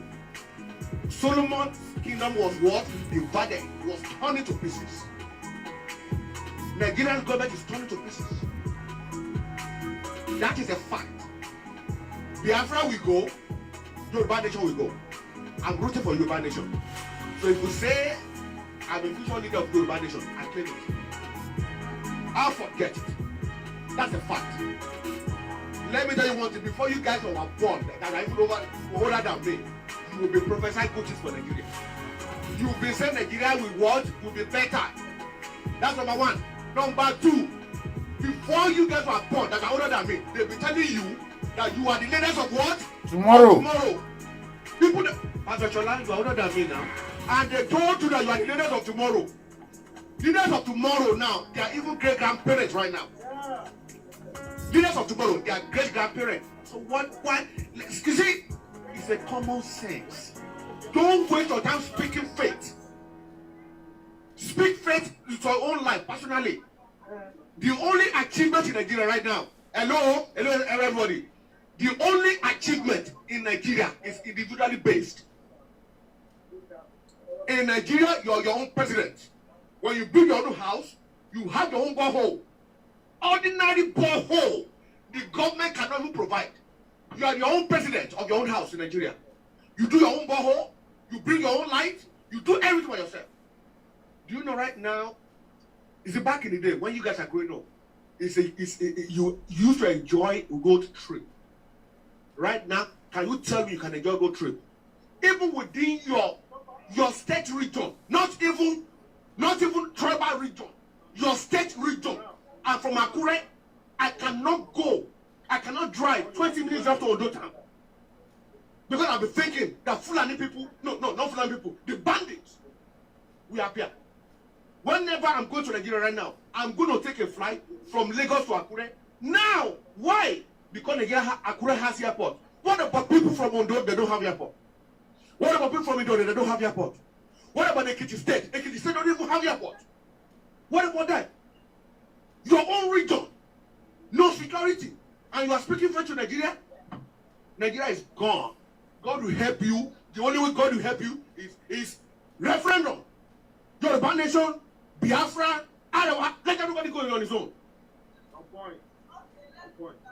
That is the truth of the matter. And let me say this before I give you the.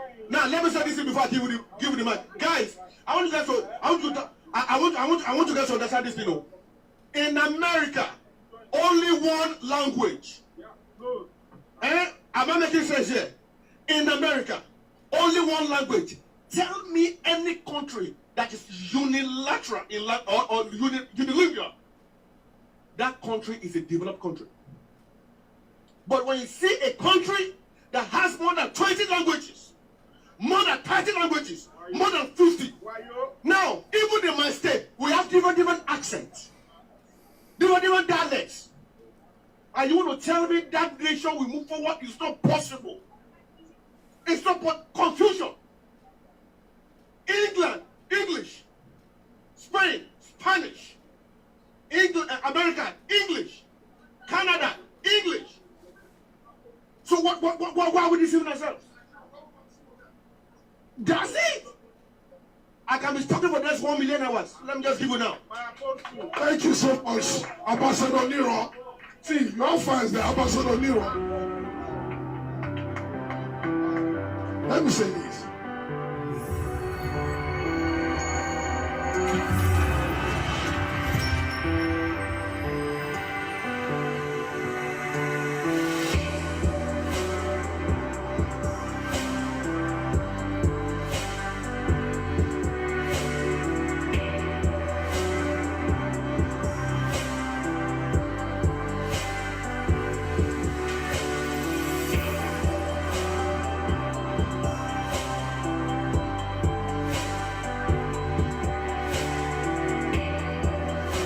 Agony of a dysfunctional country 64 years after independence.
Lagos, Nigeria, 64 years after independence. The government on its part should educate its people on the best way. Lagos cannot be Lagos without the Okada riders. If you consider the nature of a whole of the Lagos, you take for example, you want to take from Keja, local government to Victoria Island. When I was growing up, there was nothing called Okada. When I was growing up, no Okada. But with the go slow, you spend almost 3 to 4 hours.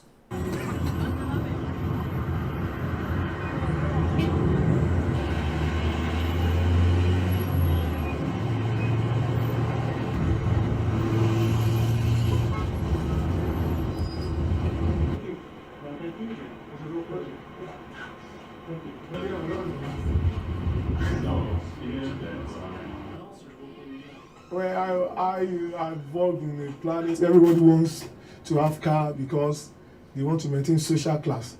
Because the way people will see you when you have a car will be quite different from the way people will see you when you don't have a car.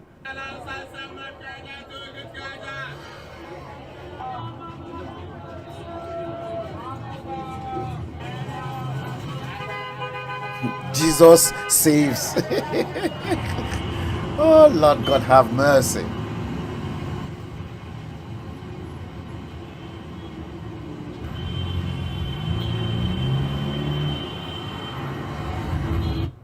It is the inability of the government to rise up to their own responsibility.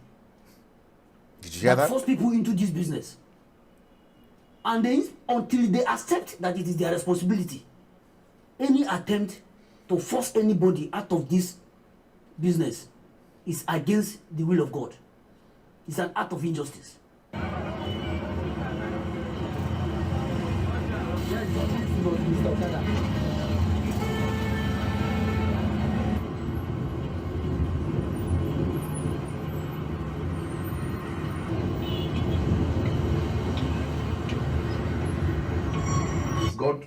God does miracles. He still does it, but so far, is this a new building?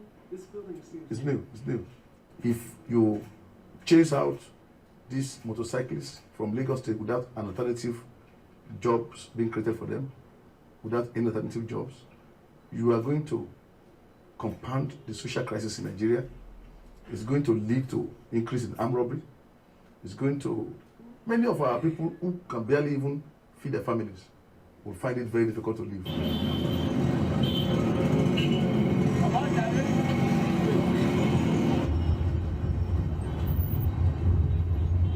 64 years after independence, Nigeria, old and the new. You said that I should not want do Okada work again, and it is what I think they are saying that a small time now there's no more Okada, and there's no job, and there's nowhere. How can I feed my children? How can I feed myself? Am I to travel back to my village, and what do I do?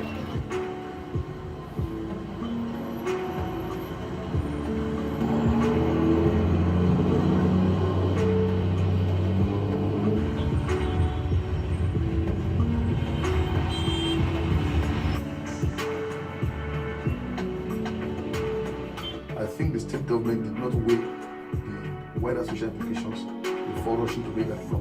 It is good to attempt to beautify Lagos State. All of us want a beautiful Lagos State. But the point that we're making is that the poor people will not just disappear or vanish from thin air just because we want the place to be beautiful.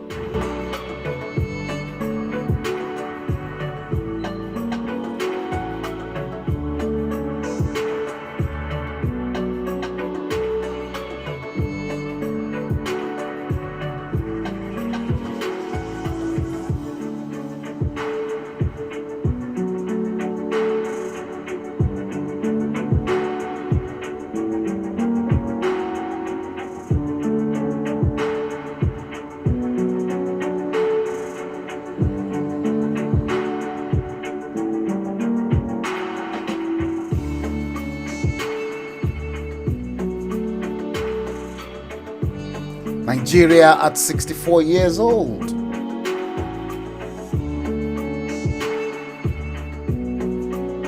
Don't forget, Tolulope Arotile, it took Nigeria 60 years to produce the first female combatant pilot.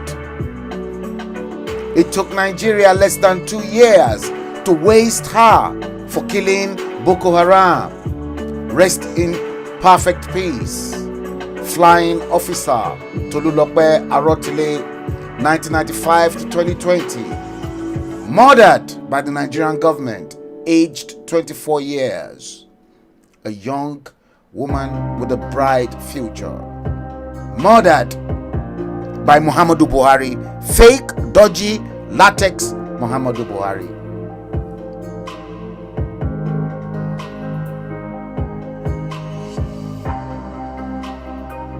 (1999 to 2024), 25 years as the year comes to an end.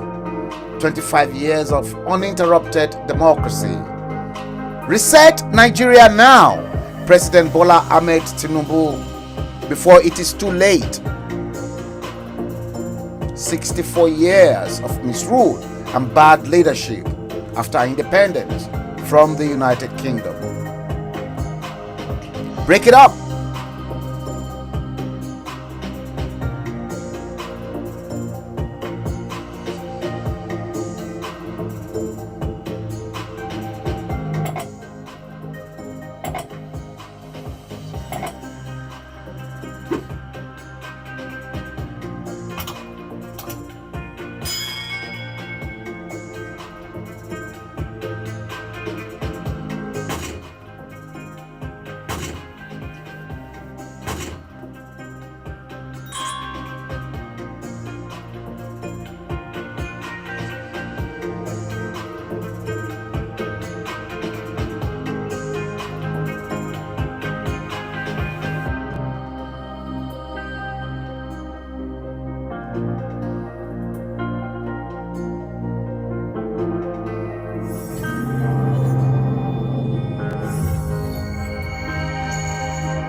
Yes, you can clearly see,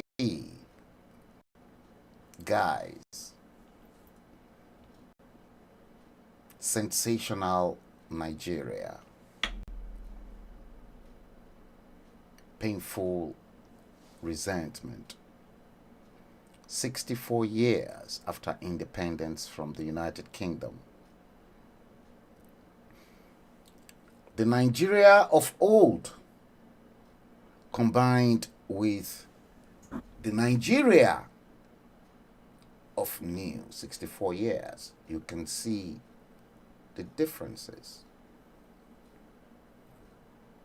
The Alamanjaris. You can see how decapitated northern Nigeria is. You can clearly see their terrible feudal system that has made northern Nigeria to be underdeveloped. You can see why southern Nigeria is progressing, and they are even contributing more in terms of internal revenue generation through tax, to which they take to the center of government. Because of the feudal system and the backwardness of northern Nigeria are unable to function effectively to maximum capacity, or what they know is depend on the rich southern wife. So the rich southern wife is the one feeding the poor northern husband.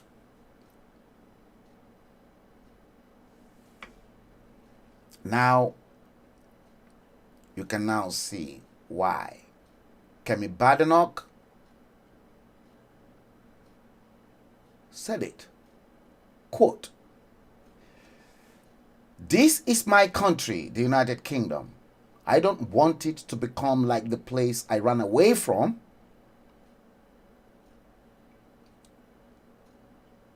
want it to get better and better, not just for me, but for that next generation of British. Mail Online, 23rd of October 2024.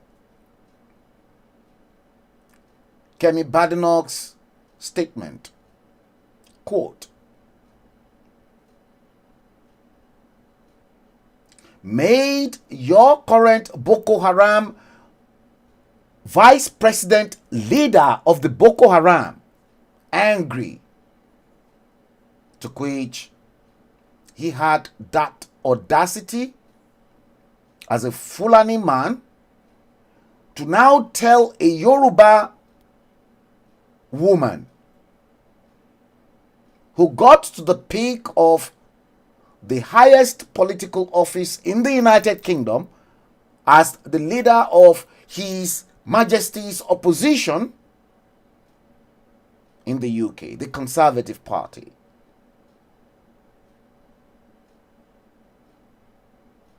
Dragging things that Kemi Badenoch should drop that Kemi from her name.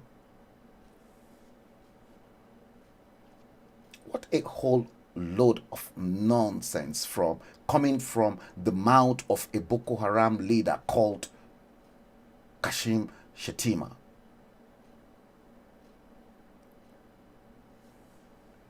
And then, guess what?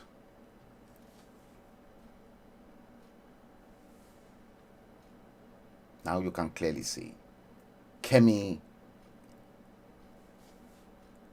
now identified herself as a Yoruba woman and not a northerner, not even a Nigerian. And you can clearly see why Kemi Badenoch, at 44 years old, made a stand on why she does not want Britain to be like that kangaroo country Nigeria she ran away from, insisting she wants to make Britain better and better for the next generation.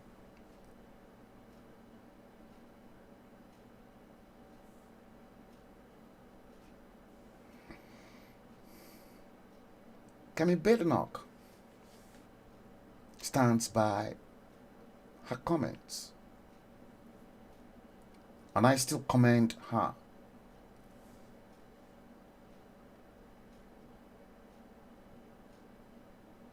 My hat's off to Kemi Badenoch.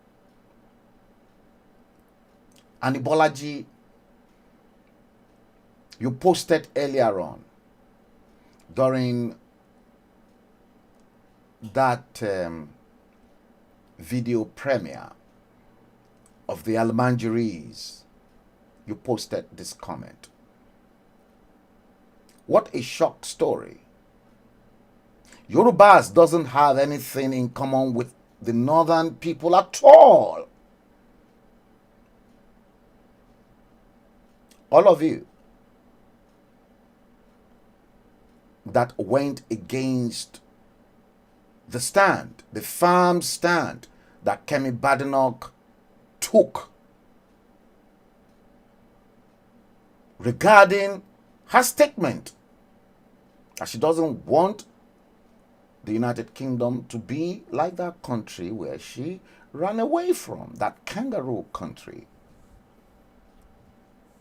Now you can clearly see it. The dark side of that northern Nigeria. That was exactly what Kemi Badenoch is referring to. And the mere fact that despite the fact that she lived in Lagos, in one of the affluent part of the city, Kemi Badenoch had already seen the nakedness of Nigeria, just the way I saw it way before she was even born.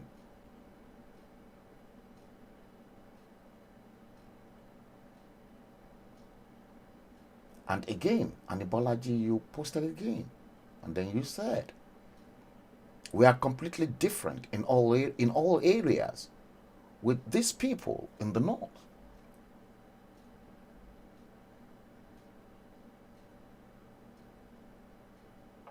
Kashim Shettima and all those blood-sucking parasites in that decapitated nation called Nigeria should all be ashamed of themselves. I beg to be corrected.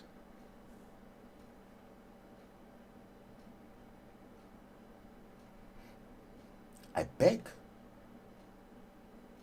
to be corrected.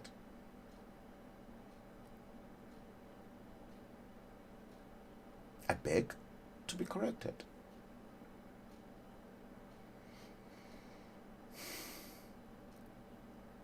See,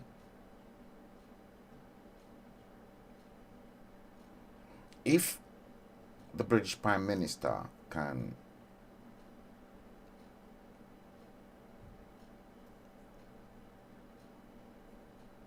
point it out for the whole world to see, the former British Prime Minister can make it known to the public that if the total amount of money stolen from Nigeria in the last 30 years was stolen from the United Kingdom, the UK as a country will cease to exist.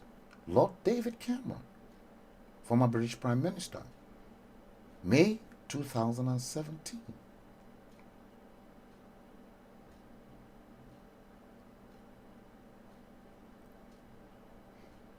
And the mere fact that President Bola Ahmed Tinubu currently as well at the moment, President Bola Ahmed Tinubu is making at least a minimum of $3 every day on each barrel of crude oil extracted in Nigeria as at now. The same amount of money, the same peg that goes with the office to which Olusegun Obasanjo equally awarded to himself from 1999 to 2007. Oh, and by the way, that peg has been ongoing for a long time. Yakubu Gowon introduced that peg with just $1 on each barrel of crude oil. And I want to be taken up on this or challenged on this. So, combined with the huge amount of money that your former heads of state and presidents they've made from extracting crude oil from Nigeria,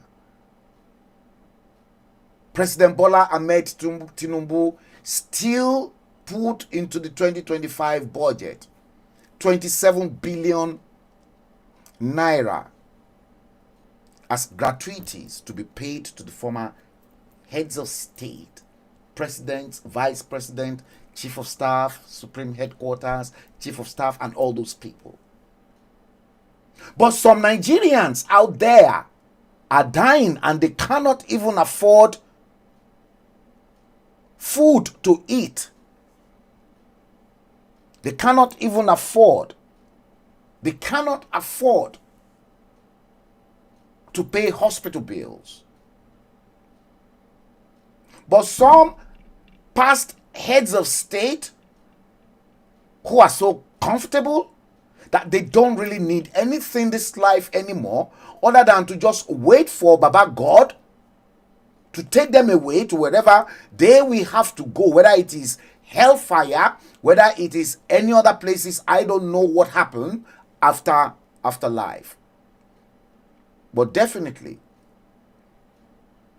many of those leaders that has plunged innocent Nigerians and people that they were meant to better their lives, that they destroyed their lives, they destroyed their children, and they destroyed generations, will never see the face of God. They will never meet God.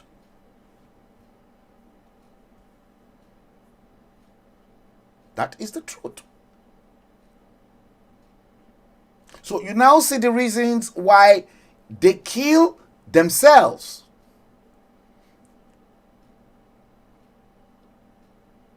Because of the peck that goes with the office of being the president or the head of state.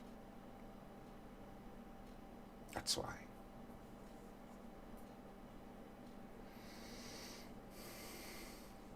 Guys, 2 hours, 33 minutes.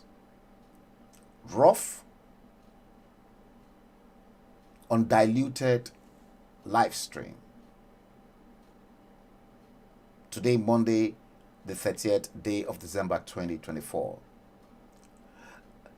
Let me seize this opportunity to thank each and every one of you, my avid viewers, listeners across the whole world, starting all the way from Anibolaji, Rashid Atolagbe, Aro, Alaji Aremu, Sholade, Alakufo Baba Badon, Patricia Ibitukemi, Don Pedro, Bimbo, Atolagbe. I'm not too sure whether you are still there. Darani Jojuwon, Isabel, Oyinkonsola, Aigbokiki. Let me thank each and every one of you, and those that I'm unable to see, whose comments must have disappeared from the studio. Let me thank each and every one of you. We're going to do it again the way we normally trash things out and we spit fire from this end of the dispatch box. The year is gradually coming to an end, and before we spill into the midnight zone, let's bring this stream tonight to an end. I wish you love, I wish you happiness, I wish you good health in the new year that is coming. I pray that we will all witness the new year in great spirit. Let's bring this stream to an end, and I'll see you hopefully by the special grace of Tetragrammaton Sabaoth in the new year. Have a great, wonderful evening. Enjoy yourselves and keep yourselves safe, those of you who are in Nigeria, and I hope to see you in the new year. Until that time, take good care of yourselves. Have a wonderful evening and good night. NuMedia TV. Beyond the headlines. News in its purest form. If you have enjoyed this video or any of our podcasts or live streams, don't forget to give us a thumbs up, share it, and subscribe for more content like this. We make information simple. Your experience matters to us. Liberty Media Communications. Live stream with confidence. Fewness of words. Greatness of deeds. We empower people around the world to stand up for their social or ethical principles of freedom or entitlement. That's all for now. Thanks for watching. See you in our next video or live stream.